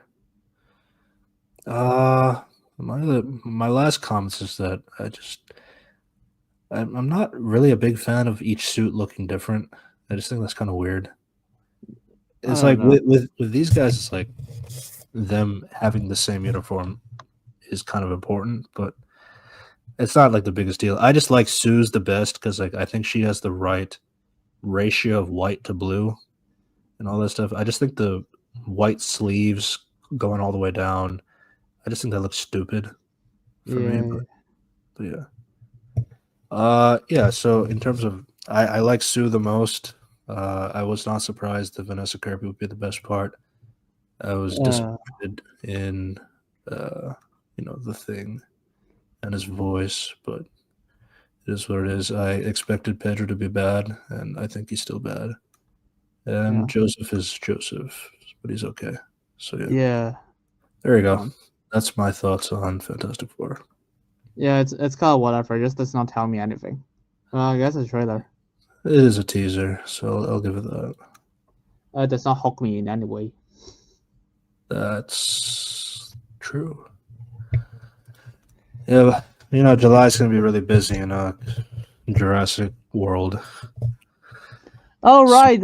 I seen that trailer. Fuck. I'm not watching it, but like... I don't want to.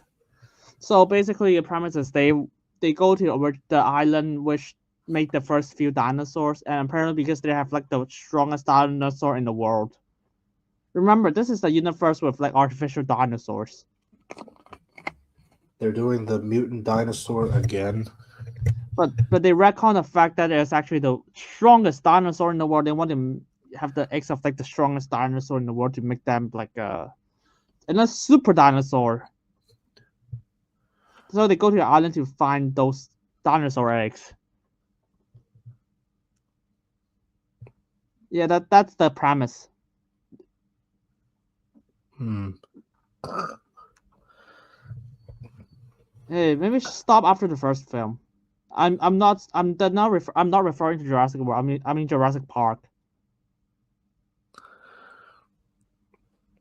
The thing looks like one of those puppets from that Community episode. The Virgin puppet thing versus the Chad John Carpenter's The Thing. Yeah. Yeah. I think it looks okay. It's just that there are some shots in particular that are not working too well. I don't know if it's because the T-shirt is also making it stand out even more. Yeah. Since the thing is more shirtless usually. It could be that as well. Hey. But yeah, I guess so. I just don't really have much to say. Yeah, Jurassic World Rebirth. I'm not gonna watch the trailer. Oh yeah. So they want to skip to the fight scene. Yeah. So, we watch it together. So how they were really hyping up Kratos versus Asura from Asura's Wrath. So the thing is, like, I heard of people talking about Asura. So it's like I always been confused as to like what does that mean, and then I heard them explain Asura's Wrath is based on Asura's from Hindu mythology, and it's like, oh. So then I just realized, okay, so there's Durga and there's all the. Okay, so I did not connect that at all because like I've heard Americans talk about this stuff, so it's like, okay, so it really It's like Avatar. It's like, traditionally that's not how we say Avatar. We say Avatar, and then, but like, at least I was used to that because like I've watched it as a kid, so it's like, and obviously when M. Night Shyamalan tried to use the correct pronunciations, that was not received well, which is fair. Don't worry. Hard to break past that. Yeah, I mean, and of course everyone received well in Netflix Avatar, right? Yeah. So yeah, I've seen the fight like 6 times already. Yeah. We're not shouting out Prize Picks. So I was so hyped about this because it's confirmed it's gonna be 6 minutes long, which is really long for Death Battle. It's 28 minutes as well. So it's like this is supposed to be really cool, right? Right? It's Kratos and Asura. Copyright, do they? Huh? They don't copyright, do they? They don't worry. Okay. But you can pause when. But we should have. But we got pause a lot because it's a lot. Because the fight's insanely bad. It's insane. Yeah. I mean, not. So the first thing is we seen the teaser trailer. It's not like this. They cut out a lot of dialogue. Yeah, I mean, it's basically just hearing lines that Kratos heard from the games because Kratos has a franchise, so he has a lot of either guilt or anguish or things that he can think about since Asura doesn't have any of that. So I feel like I'm going to really piss somebody off saying it correct when it's supposed to be Asura. It is what it is. I apologize for that. Yeah. Yeah. Kratos. Do you want to talk about the fact that why did they have to name all of this? Why did they have to put text like, oh, this is Kratos? Like, yeah, I know. It's literally on your title screen. Yeah, I don't know. I feel like when it comes to the presentation here, it's like the animation looks really good, especially here. But then there's some shots later that don't look as good. Yeah, it's weird because Maybe like it's the lighting part. okay, yeah. So this is the blue balling. Yeah, so you have all the epicness, everything. I was like, you expect them to fight here, right? Then nothing. Yeah, why not do it here? It would be like Ragnarok. And that's the thing that throws me off. Then they throw him all the way back to Greece. So it's like, and here the visuals do not look as good at all. So it's like, it's okay. Like I'm not gonna criticize the. I can't do any of this, so Yeah, it's like therefore Artemis made this. So this is like a, I think Hindu place. no. I think this is the what? Oh, I thought this was Greece at first, but it's So but then it's with her, Mitra, and Asura together. So I am kind of confused where the location is. yeah. So here's the problem. We've seen the fight once already. You've seen the other ones I've seen 6 times. So do you know why he teleported here? I'd assume that Asura teleported him here. But why? Oh right, his one line of explanation. Their motivations, like sometimes their motivation of getting the guys to fight makes sense, and sometimes it's like really lazy. Oh yeah. It's like, the God of War. We've seen Bowser versus Eggman. We love that episode, and the explanation is fucking perfect. Yeah.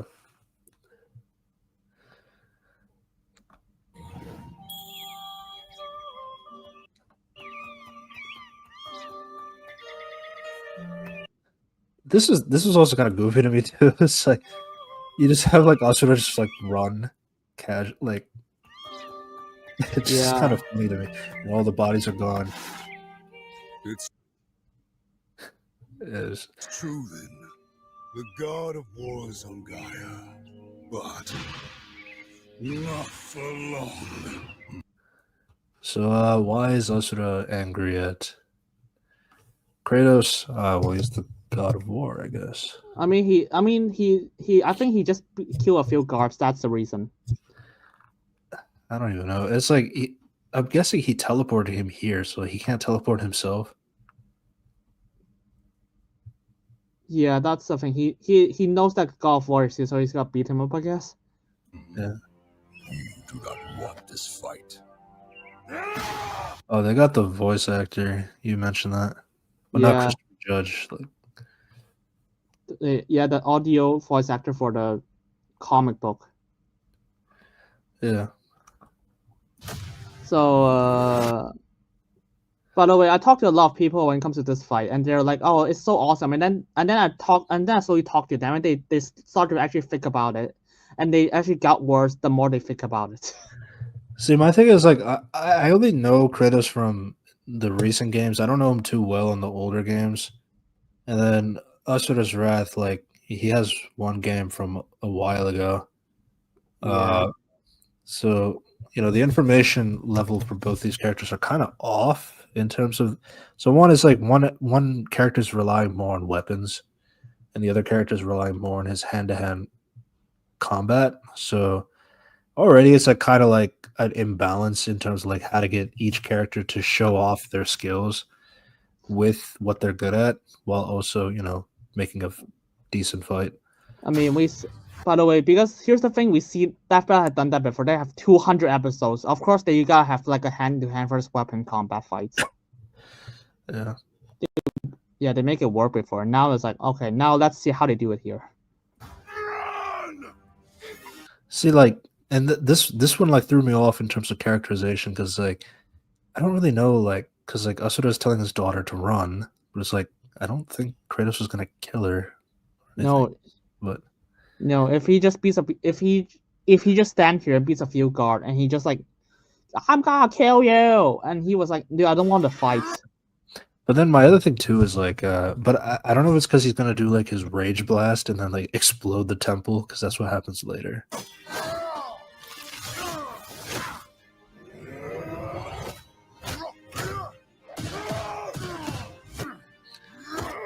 See, and they do have some hand to hand here since Kratos can do that. Like, that's not really his forte. Okay, look at how slow. Okay, look at how slow he is when he comes up picking up his Leviathan axe.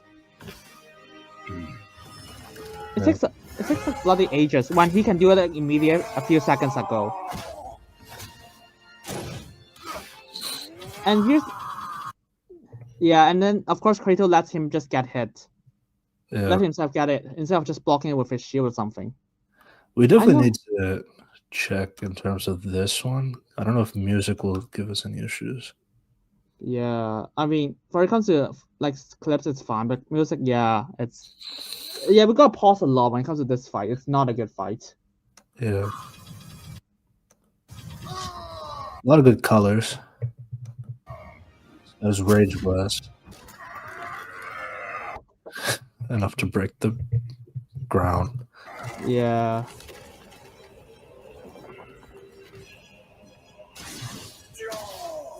Yes, Kratos just did. Have some QTEs as well. Yeah, that's. Yeah. And then the fact that Kratos just let himself get hit.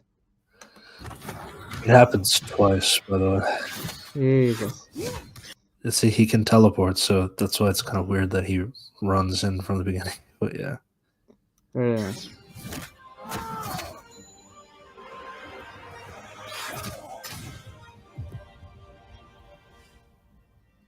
You let your wrath consume you. And this is the thing, is like, it's kind of weird. Like these kind of characterizations. It's like, oh, your wrath has consumed you. It's like, what really? About this? Was like, no, fuck. You're, I mean, you're both fighting, so it's like, yeah. I mean, the only thing, and the fact that he jumped to conclusions, like, you let your wrath consume you. It's like, no, you fucking no, because his daughter is here. You fuck. yeah, it's like you're fighting too. I have been down that road. Jesus Christ, that's Yeah. that's actually hilarious. Yeah. Very well. Okay, look at this part. Okay, look at this part. So, yeah, he just let himself get hit. See, that's always my issue too. It's like these guys have reaction times. Like they never really factor that in. No, yeah, it's just you just realize it's just a turn-based RPG. It's like you just let one character just let the other character get hit, and then that's the next turn, and they never try to block it aside from the beginning. Yeah.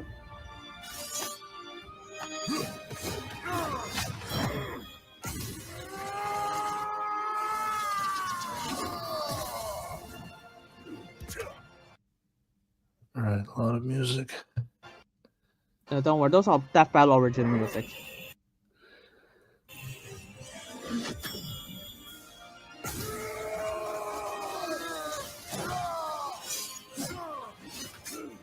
It's like, it's crazy. Like so much shit is going on here, and then it's like one spear that's enough to stop Yeah. all of it.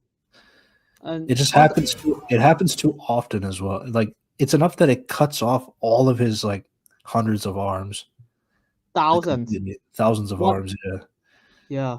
And now he's like falling to the ground. And what does it tell you when it comes to the characters here?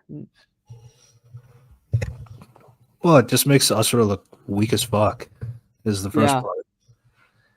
Like here you already cut off all of his arms. It's just like, oh, but then there's gonna be like the super power up move because anime.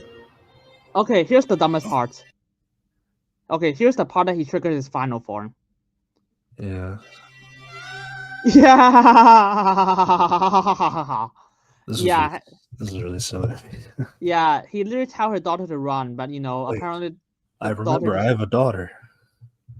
Shit. Oh, he's crying. And okay, so the Triggers daughter his just. wrath.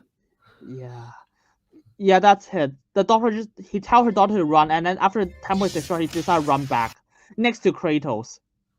Yep.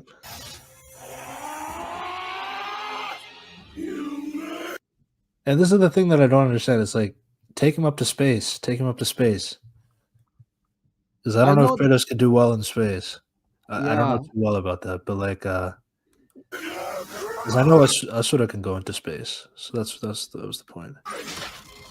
But no, like they punch a portal, I guess, which is like punch to a different dimension. Looks like. What the, yeah, I seen a pre-analysis. I was like, what the fuck is that move? They never mentioned that. Yeah, and their post-analysis too. Yeah, they just make that shit up.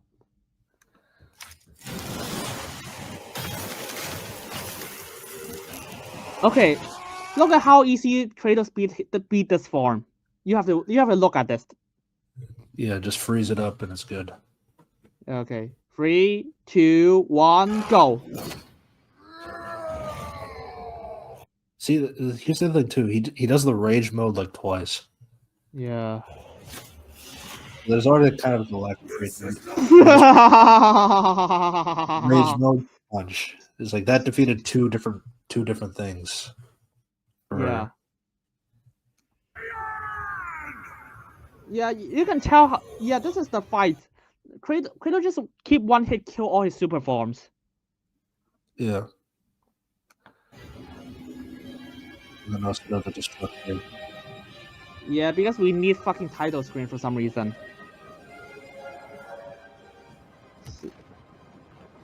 Here he goes throwing a punch as fast as Okay, this is like the only part that's talked about because it looks good.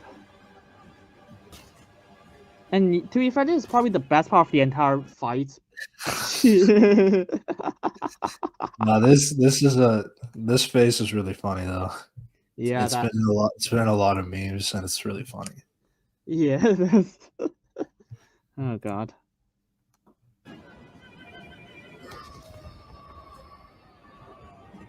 He's like embracing the punch too. So I get it, it looks hard, like it looks tough and all that stuff.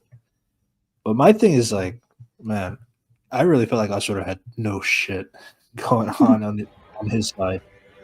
Yeah, look at how easy Kratos did this. It's like they're using this justification, like, you know, he held up the universe like Atlas did in Greek. And Yeah. Literally just one hand.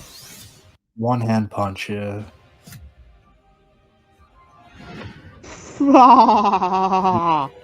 Flings him back. Has not heard me yet, Titan.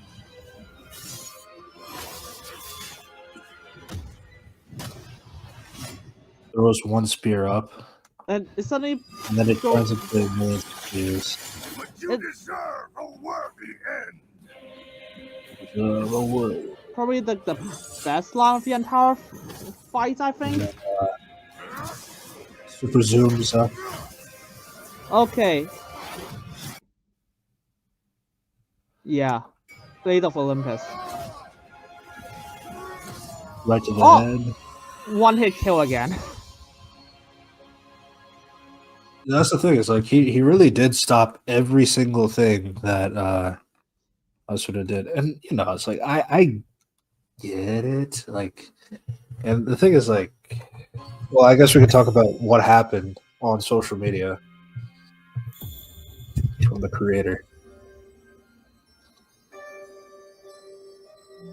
Yeah, that's it. That kills him. You are a monster no longer. I never was.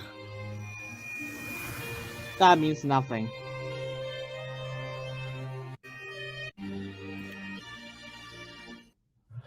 So probably this is a shot recreation of Kratos and his son in I think the Ragnarok game. So that's why it was. And by the way, See, like they actually, I didn't even notice it. They actually do show They show it right here. yeah, because no one gets a back. reference. Yes. So I didn't even notice that. They actually show you like what were they referencing in the reference. It's like kind of defeats the purpose, but yeah. Yeah, and the other thing is like Kratos just left the Blade of Olympus there. It was like, dude, that's literally the most powerful weapon of Greek. Dude, you can't just leave it there. Yeah.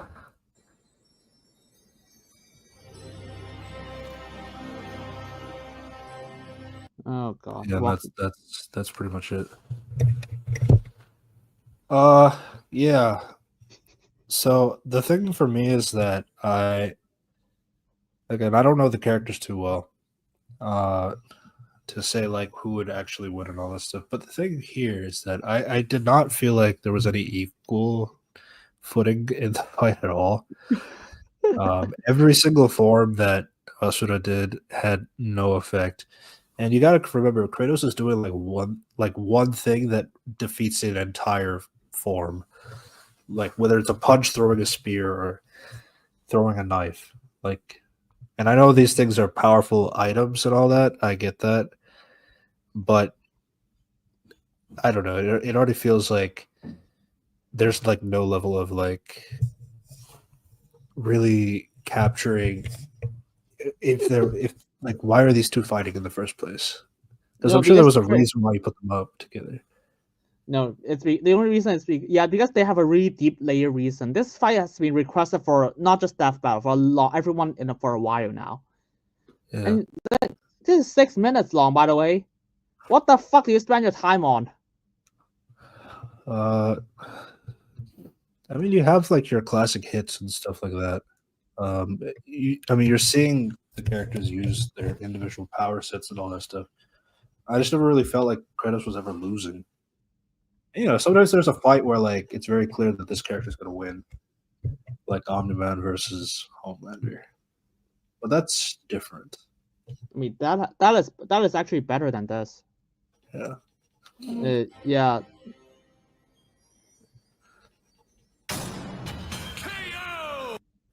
Do you want to Yeah, hear we their can- analysis, or do you want to just explain it? Yeah, basically Kratos is stronger and has more powers. That's the reason. See, Basically- my other thing too is like a lot of the examples they're using, like to show that this is like Kratos' power levels or stuff like that, is that from what I understand, is that a lot of these feats that they're explaining is like, oh, like he defeated a god who normally has the power to do this, but Kratos was able to defeat him or her in that sense. But then, like, you know, It's but weird then because for some of these things, it's like, well, that character was like that god or like that entity was like weak when Kratos was fighting them. So it's like, it's not really fair to like use that person's like peak to peak thing and like use that to scale up Kratos in that sense. It's like, but yeah, some of it comes down to like luck that Kratos was able to do something, and then also, I mean, they practically said that if Thor, I mean, not Thor Ragnarok, if God of War Ragnarok didn't happen, then probably Asura would have won. But yeah, to be fair, there's a lot because I never played the other game, so it's like even if I take that in face value, I was like, well, Ragnarok game happened low. Yeah. But yeah, it's not that deep. I mean, the thing is like that guy actually said something. It's like yeah, Kratos did not do anything impressive in first glance, but it's like he beat a lot of people that are actually that impressive. It's just there because there's not a franchise that he's got blow up stars and planets. Yeah. I mean, it's a lot more based in reality ish kind of a thing.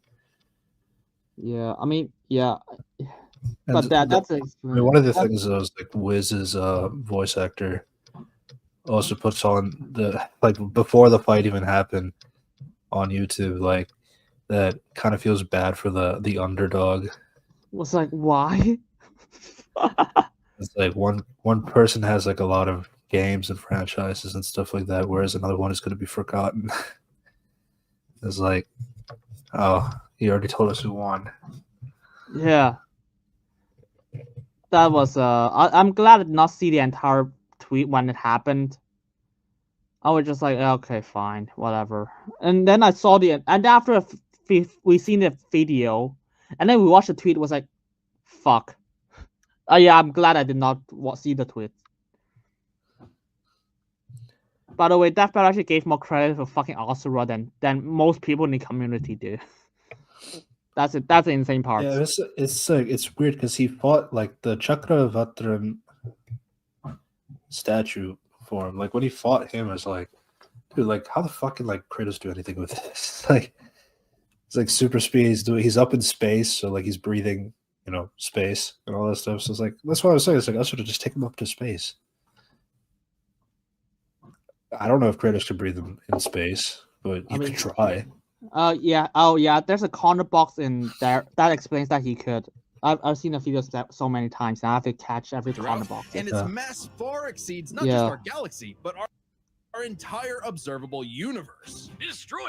Knowing the world tree's branches and come. But I mean, the basically the Yggdrasil tree in Ragnarok was scaled up so huge and all that stuff that it makes anything for Kratos to be like super OD. And I wanted to get to the alternate ending because they did put an alternate ending. What the fuck was that shit? Kratos. The winner Well- is Kratos. But what if?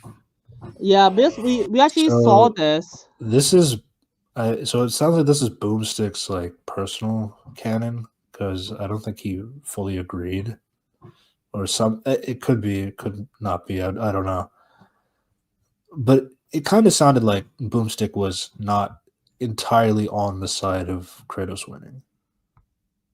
From what I Yeah. got in the analysis part, it's not 100% clear, but like with the alternate ending, Like, it's possible. Because like, okay, here's what Devil Artemis said. I end up this fight is gonna be 6 minutes, but I end up in 9 minutes. So I was like, okay, where did the other 3 minutes go? And then this happened. I was like, oh. So Yeah. this is where. So the other thing too is like Asura can reincarnate, but the thing is like usually it takes a while for him to reincarnate, so it won't be enough time for like Kratos to to come back to fight Kratos again and all this stuff. So it's like, yeah, he's still lost and all this stuff. But here's the alternate ending where Asura reincarnates. This was funny to me. Kratos can see him just fine. He's back to life. He's Anger. gotta fight him again. Gonna fight again. But you see what happens is that all he does is just go super fast, throws up a punch,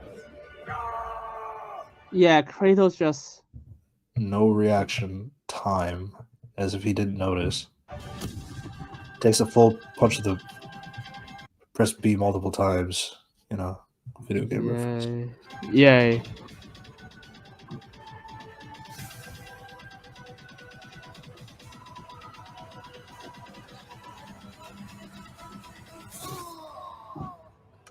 Yeah, like he really just took an entire punch to the face that kills him.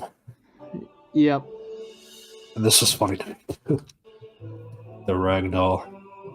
Oh god. Wakes up in heaven. Oh look, it's his daughter.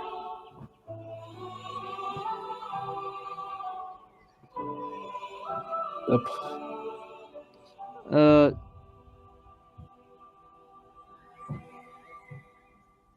that concludes my pitch for Asura's Wrath 2. The end. Asura's Wrath 2. Honestly, we should really just watch. Yeah, because most of the time conclusion informs the fight. The fight informs the conclusion. After this, I see the fight, I was like, I don't think it tells you anything. Just like, oh, he's more powerful. I was like, I guess. Kratos has more strength, so that's why he wins. I was like, yeah. Is there more? Oh, he can suck power. It's like he's got weapons that can deal with gods. I get that too. But it's like, but like even when they had like the season 1 fight of Kratos versus Spawn, it's like the thing about him is that Spawn, he would have to know that Spawn cannot die in any method outside of cutting his head off, which is something Kratos would not be able to know unless you know Spawn's weakness and that kind of stuff. You should have gone for the head, sort of a thing. Like, even then, it's like, I don't know. I just, but like, it's also, it's not satisfying in the sense of like, you have this entire fight scene, and you don't feel like there was any point where this character could have won or anything like that, because like, I sort of never had like a fate that like, oh, he could actually win this. yeah, They didn't do that. Yeah, it's just so random. Actually, we should just watch Bowser vs. Eggman. You can compare. Holy shit, that was so good. That's honestly my bar now, to be honest. Yeah, we can just rewatch it. We can just show it right now. You can tell what the fuck is happening. And you can just see it's like because we do love that episode. Yeah. I gotta pull it up again. It's, by the way, it's only 4 minutes long, the animation. You can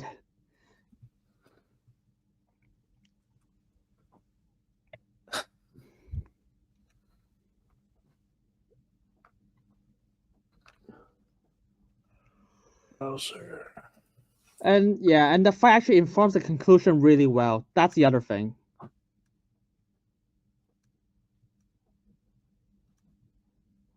I'm just going past an ad.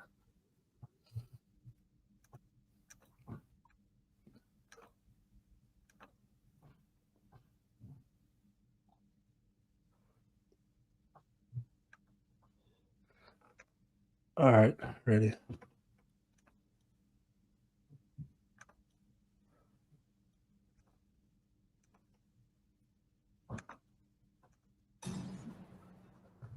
No, this fight is really good. Okay, so now you already I get like- explained. Yeah. I already like Huh? the setup with like showing Bowser and his entire arsenal of villains. Kind of sets the theme. Yeah, because like Henchmen. yeah, so that's how they explain how every henchman is here. Yes, for a wedding. But it was a fake. Ha ha ha ha. Orbot and Cubot. I've come to make an announcement.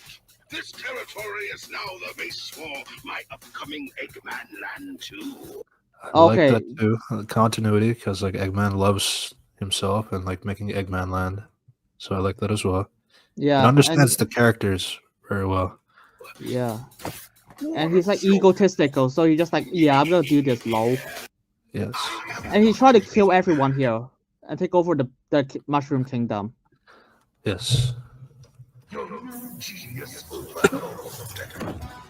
And obviously, you know, as an Eggman, he has his own army of robots as well. Naturally. So now, everybody versus everybody. Yeah. So it does a lot in just a little bit of time. Yeah. And the animation is like just cooking. Yeah. So yeah, Bowser is trying to clear the troops, and then Bowser clears the troop first, and then he deals with the big guy. Yes. And then you got Bowser's magic as well. Shut up, nerd. So yeah, you can tell how much Bowser just outmatches Eggman's mag just by that. Yeah. But you can also tell that Eggman is not a quitter as well. Yeah, and then because he is like, Which is something that kind of loses itself after Sonic Adventure 2 a little bit, but yeah, that's a different conversation. I appreciate it here. And then that's a decoy. It's also a reference to Sonic Heroes as well. The Yeah, decoy and then Eggman. and then you just realize like how smart Eggman is. He is like, yeah, of course I'm not gonna do it myself because I'm gonna fucking lose to people if I gotta go down fighting someone I don't know that well personally. Yeah. So it's like you also got decoy. the background, like all these other characters, the Chomp, Chen Chomp, arm Yeah. back here as well. These toys an invasion force, but see Toads do better. That's a decoy, idiot. Yeah, you can. Yeah, that tells you a lot about both characters already. Infinite.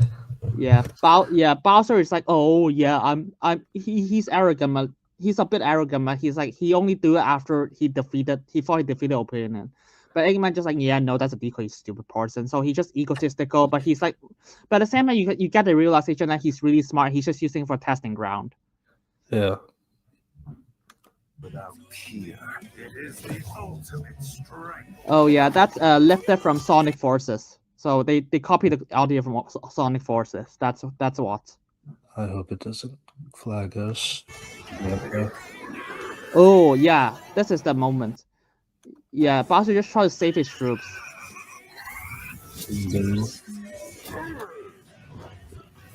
Yeah, okay, this is the part they got memed a lot. Yeah, because a lot of people don't like Infinite and Sonic Forces in general, but yeah. But yeah, to be honest, I don't really like that part that much. But yeah, it's just like, oh, that was easy.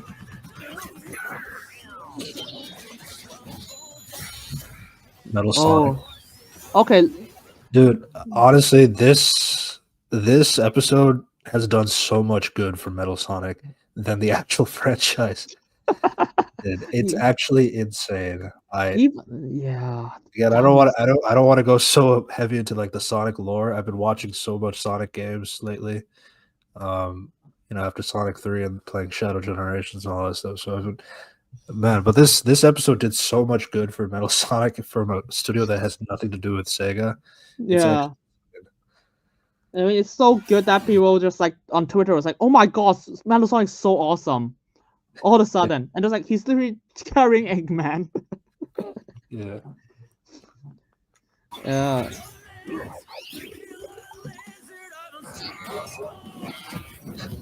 Well, it's the kind of things. It's like you don't expect to see. Like, I mean, that's the cool thing about Death Battle too. Is like you get to see these characters interacting with each other, with concepts of things that, like you can never imagine it. You can only think about it in animation. So it's like it just throws a chain chomp into somebody else. Like, wow, it's just really cool, I guess. And then you just realize how powerful Metal Sonic is. He just casually killed, like, defeated King Boo, which literally one hit kill Infinite.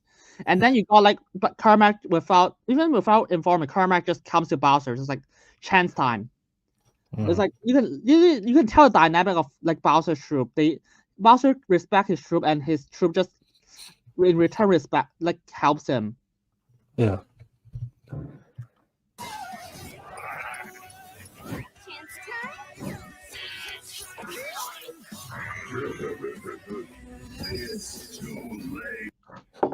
And then I like how he doesn't talk, but then Neo Metal Sonic is able to talk. Yeah.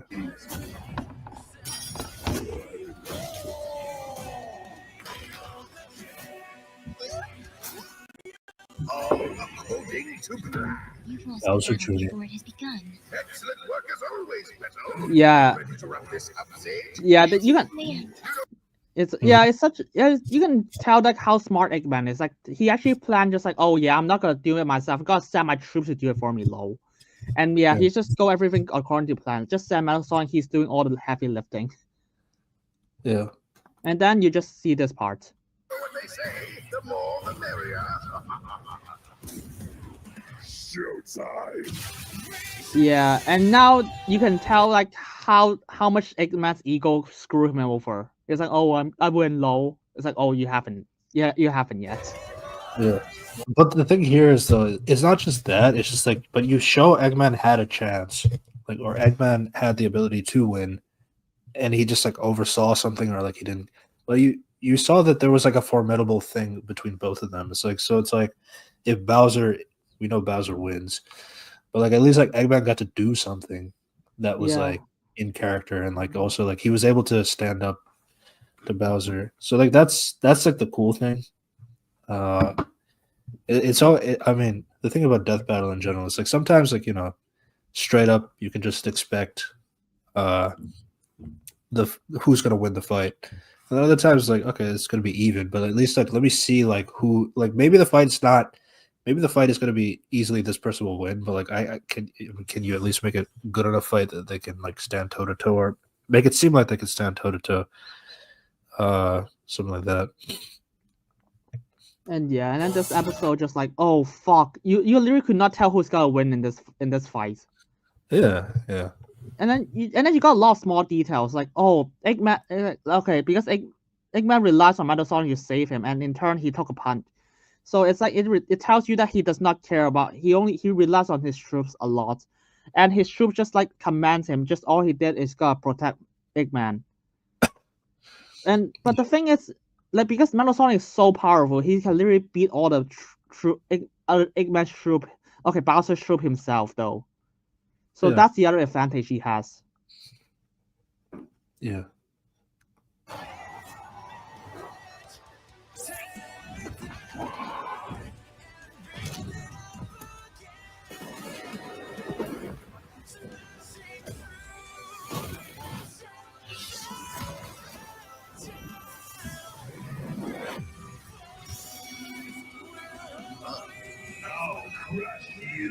Super Metal Sonic, yeah. Oh yeah, I was like, oh fuck, yeah, fuck it. It's time for me to take it even more seriously. Yeah, this just shows you how much they do not care about the robots. Eggman does not care about the robots. Yeah. And Carmack was like, because Carmack just like decided, just like, yeah, I'm gonna protect my king, and in return. Also, but like the other thing too is like Sage, she can't do anything with this is another thing that is a big thing to notice. Is like she can't do anything technology wise on Bowser's side because Bowser doesn't rely on technology. He's relying on magic. Yeah, So aside the only thing that Sage can use is she can use her own. She can make her own force field around Eggman and all that stuff. But then she can only use the metal from the other Batniks that yeah, I mean, So it's a cool detail. and you can literally just like show like, oh fuck, Metal Sonic is really smart. He just takes the advantage and just use it to defeat Kermac. Yeah, spoilers. Yeah, we see how easy he beats him. Fuck, one punch and that's it. This was funny to me, but like, because I didn't expect it, a Mario just to come in, but yeah. Yeah. Yeah, super fucking Metal Sonic just carries the entire team. How dare you keep your hands off my... Yeah, you piss him off now. Yeah. I think Sonic's emeralds are not as strong as the Power Star. No, actually, it is stronger, but at the same time, it's just not as. Actually, what I explained is like this emerald Bowser's is also stronger. like powered up on his own as well without the star. But but you remember, Metal Sonic took a lot of hits compared to Bowser.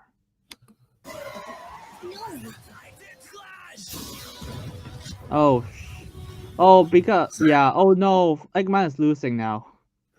Yeah. So what is he gonna do? Oh, yeah, you can tell like how smart, like how prepared Eggman is. He literally prepared his space laser just in case anything happened. Yeah. You got the reference to the moon as well. Sonic Adventure 2. And okay, look closer. Where is Eggman aiming? He's aiming at the troops because he knows like how much Bowser cares about his troops.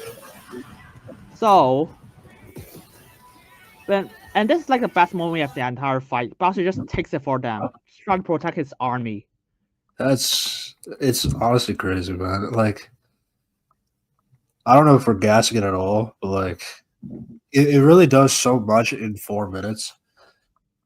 Like, again, as I said, like Metal Sonic on its own just like has like sparked a lot of interest in the character again, which is, I know it's not for everybody, but like for a lot of casuals who are not really, because like Metal Sonic hasn't been cool for a long time, at least because the games don't really use him that much anymore.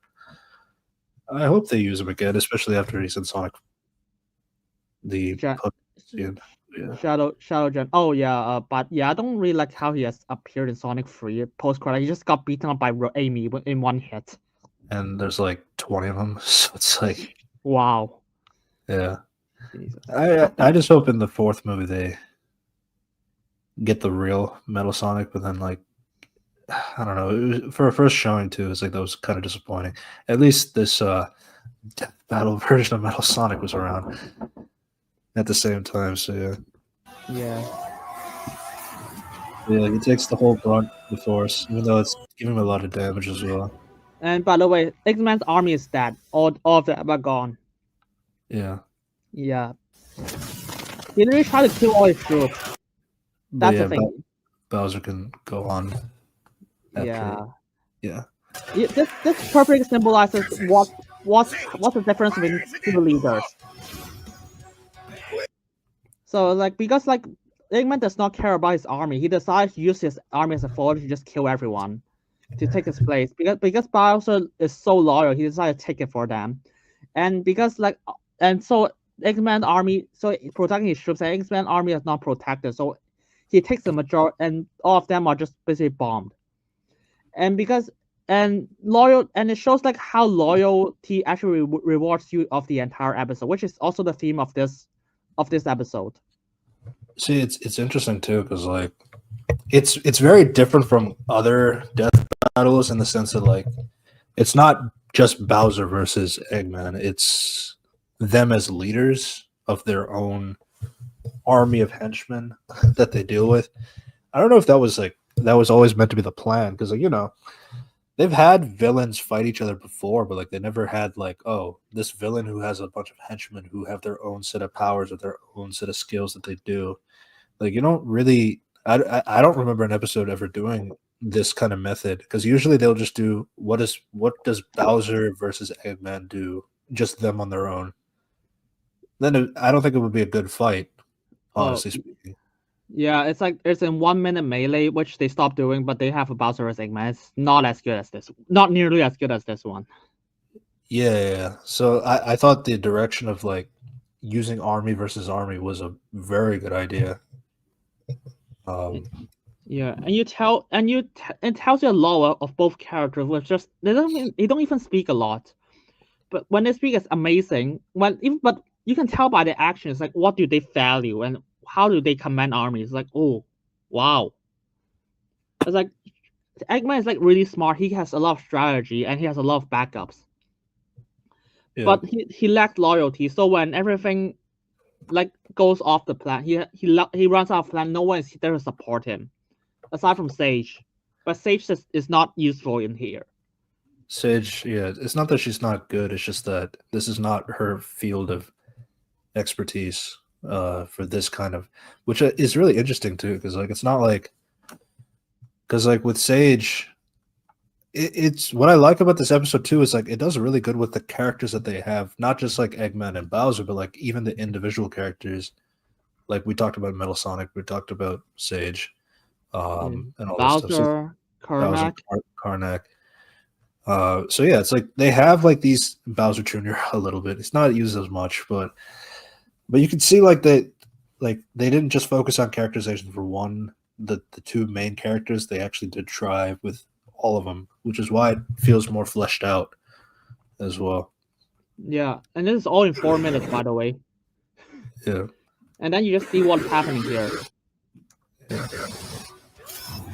Okay, it's like one final showcase of how planned Eggman is, but all of them failed. And it's just to hammer home the theme. Yeah, Eggman. Yeah, Bowser Jr. just saved him. You can see that his army are inside. So long, Doctor. So long, Gay Bowser. That.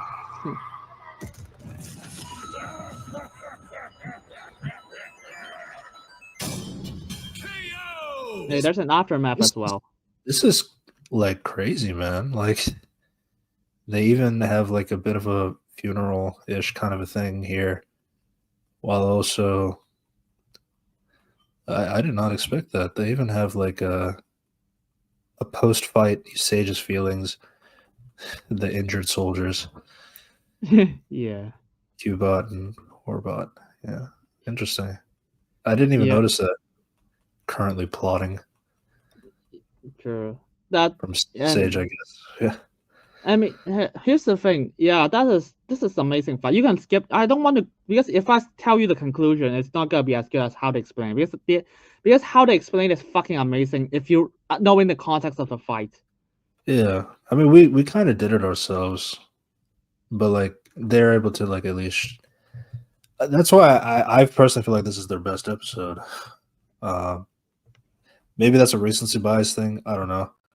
No, it's like I told you before, like I wasn't really a big Death Battle fan here and there, but I've watched a lot of their videos, but like I do feel like they have improved a lot over the years.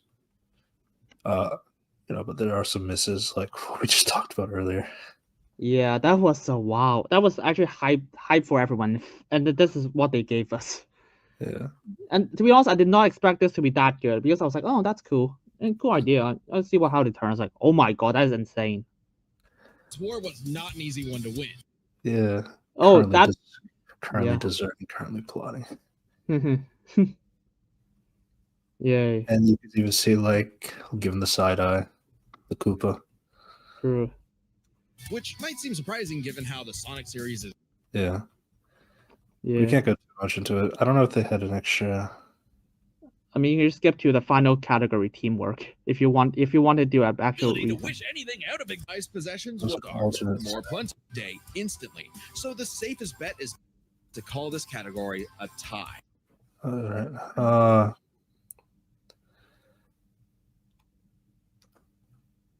I wasn't sure.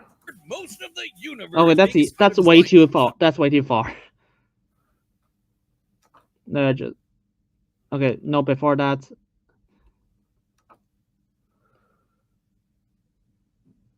Yeah. So. Eggman is a.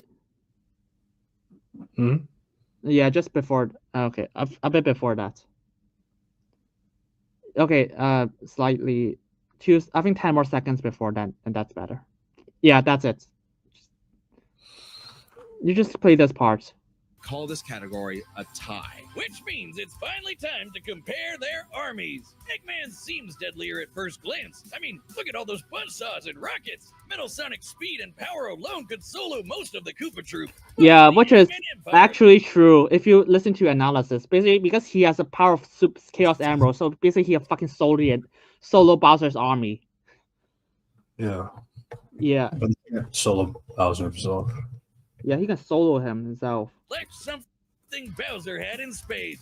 Teamwork and loyalty. Eggman is a notoriously terrible team player. His alliances are practically guaranteed to fall apart. Hell, in Sonic Generations, he could barely manage working with himself. Yeah. That's a common theme. Eggman's army is designed to be controlled by just him.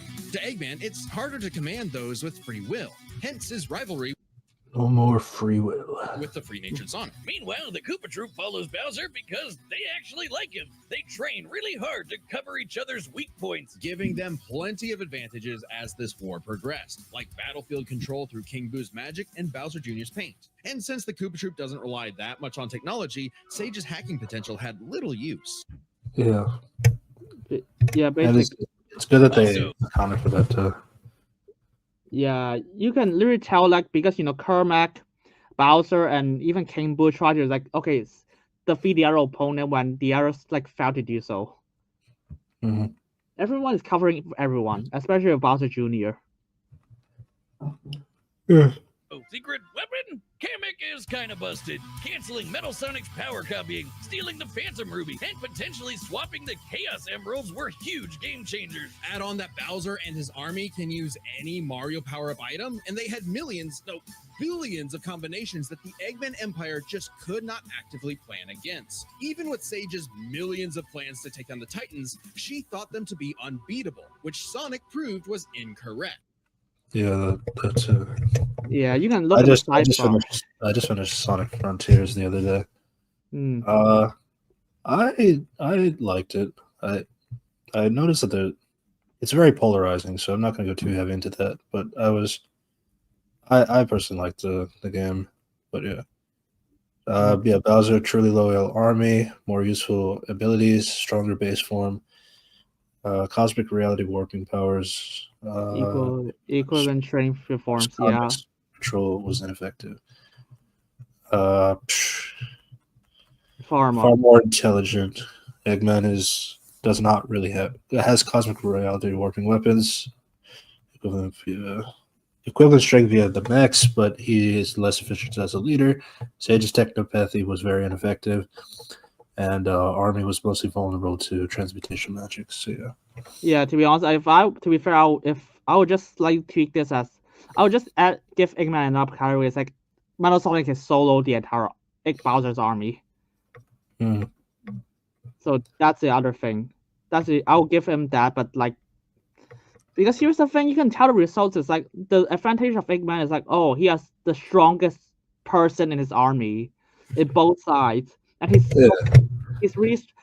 far more strategic than Bowser. It's not like I think Metal Sonic is busted. I just think he's because Eggman created him to be Sonic's equal. So it's so you got to think about it's not just Metal Sonic. It's also Sonic and what is he able to do? Metal Sonic should be able to do most of what Sonic does. So it makes sense on that point of view as well. Yeah, that's a thing. So yeah. I I also did appreciate they didn't try to force in other characters like Chaos or other villains that if they put Shadow, that would not make sense. For example, yeah, no, it's he technically had Shadow, but Shadow doesn't actually work for him. Metal Sonic actually works for Eggman. I appreciate that. as well. Yeah, so there's actually a sidebar. If you remember, there's a black bar in the corner that lists like every single time Eggman got betrayed by his alliances, Yeah. and it ends with a joke. Yeah, no, before that. Oh no, sorry. Go further a bit. And loyalty. Eggman is a notoriously terrible team. Well, this is some of it, but yeah. No, player. yeah. His alliances Further. are practically guaranteed to fall apart. Hell, in Sonic Generations, he could barely manage working with himself. Eggman's army is designed to be controlled by just him. To Eggman, Pause. Man has been betrayed by Shadow, Chaos. Well, yeah, Chaos was another example. Metal Sonic himself, Mecha Sonic, Mecha Knuckles, Gamma, Omega, Gamero, the Deadly Six, the Heavies, Starlines, Trip, Eggman, Nega, Mother Wisp, Infinite, and more. Yikes. Eggman. He's lucky he has Sage. Each other's weak points, giving them plenty of advantages as this war progressed. Doesn't rely that much on technology. Sage's hacking potential had little use. Also, killing the Phantom Ruby. His army can the Eggman Empire Titans. She thought them to be unbeatable, which Sonic proved was incorrect. Just comparing their conquests makes it clear. The Eggman Empire took over the whole planet, but Bowser's troop conquered most of the universe. Eggman was no pushover. His wit, power output, and ridiculous machines gave Bowser the biggest fight of his life. But the Koopa King's ludicrous strength, abilities, and united forces ultimately prevailed. Eggman tried to poach the king, and now he's cracked and scrambled. The winner is Bowser. They did a really good job with this one. Yeah, it's like you're just it's like once in a while you got like gems like this. It's like you just did not expect that to be, oh my god, this is gonna be really. It's like it would be good, but it's like will it be perfect? And it was like, and then you watched it. It was like, wow, you can actually cook something like this. No, it's like the biggest thing for me is like if they did Bowser versus Eggman, just those two alone, no army, I don't think this episode would be good. I think it'd be okay, but like it's very clear Bowser is stronger than Eggman.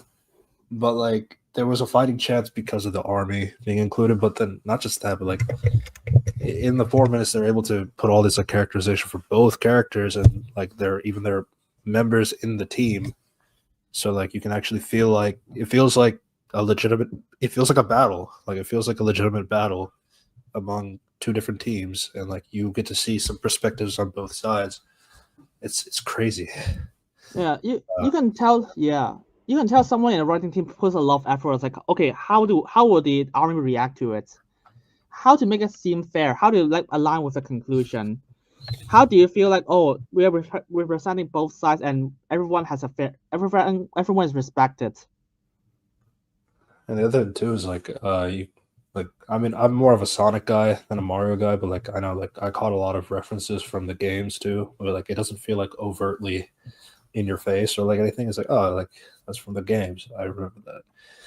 But like it's just comparison, like Kratos, how like the daughter holding up Asura, and then like then it just shows like a scene of like from the Ragnarok game. It's like, oh, you didn't have to show me that. But then again, if I didn't see that, then I wouldn't have known that's what you were referencing. Yeah, that's I mean, because like the final line of like Bowser is so long, Doctor. It's like, oh, that's a line from So Long, Gay Bowser. Yeah.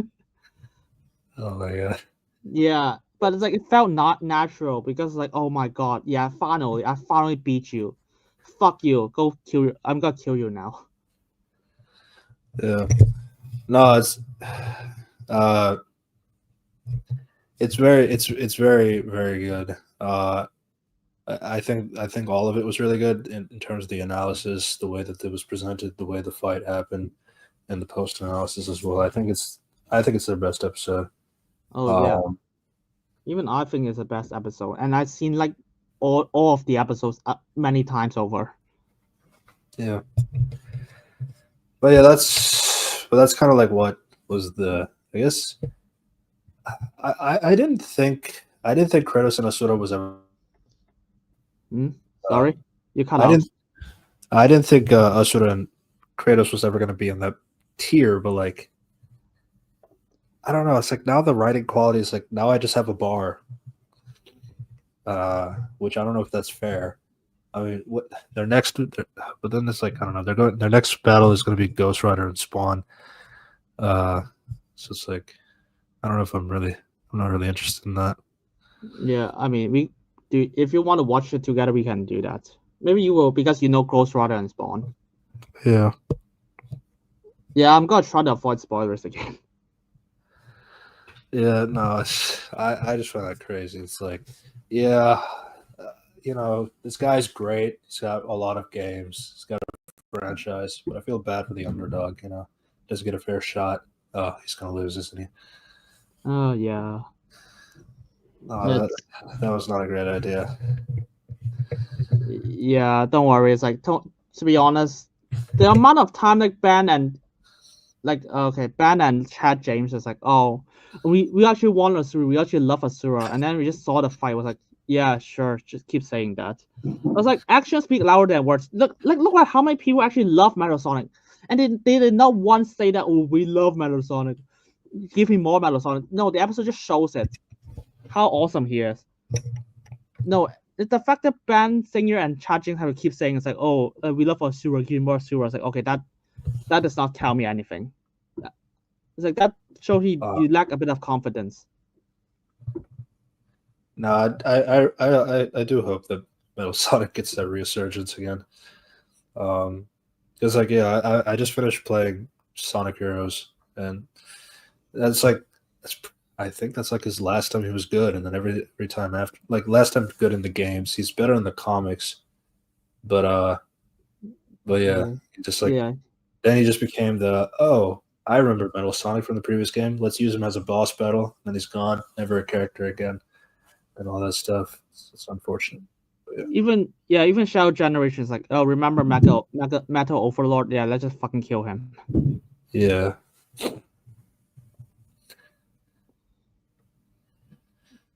Yeah. But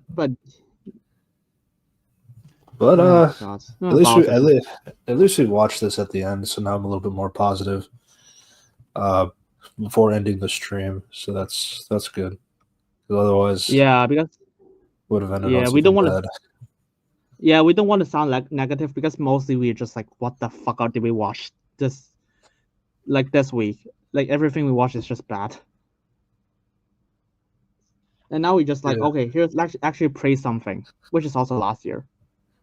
This is also last year. Is that the best content from last year? I don't even know. Probably. I mean, Anora, it's really good.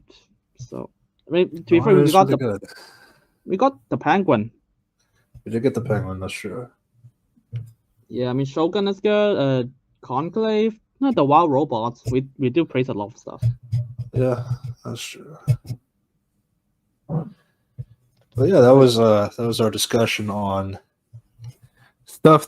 It's a random yap session, so we basically talked about a lot of stuff here today. I'm not sure what exactly we'll do next week. We'll see. We'll see how that goes. But yeah.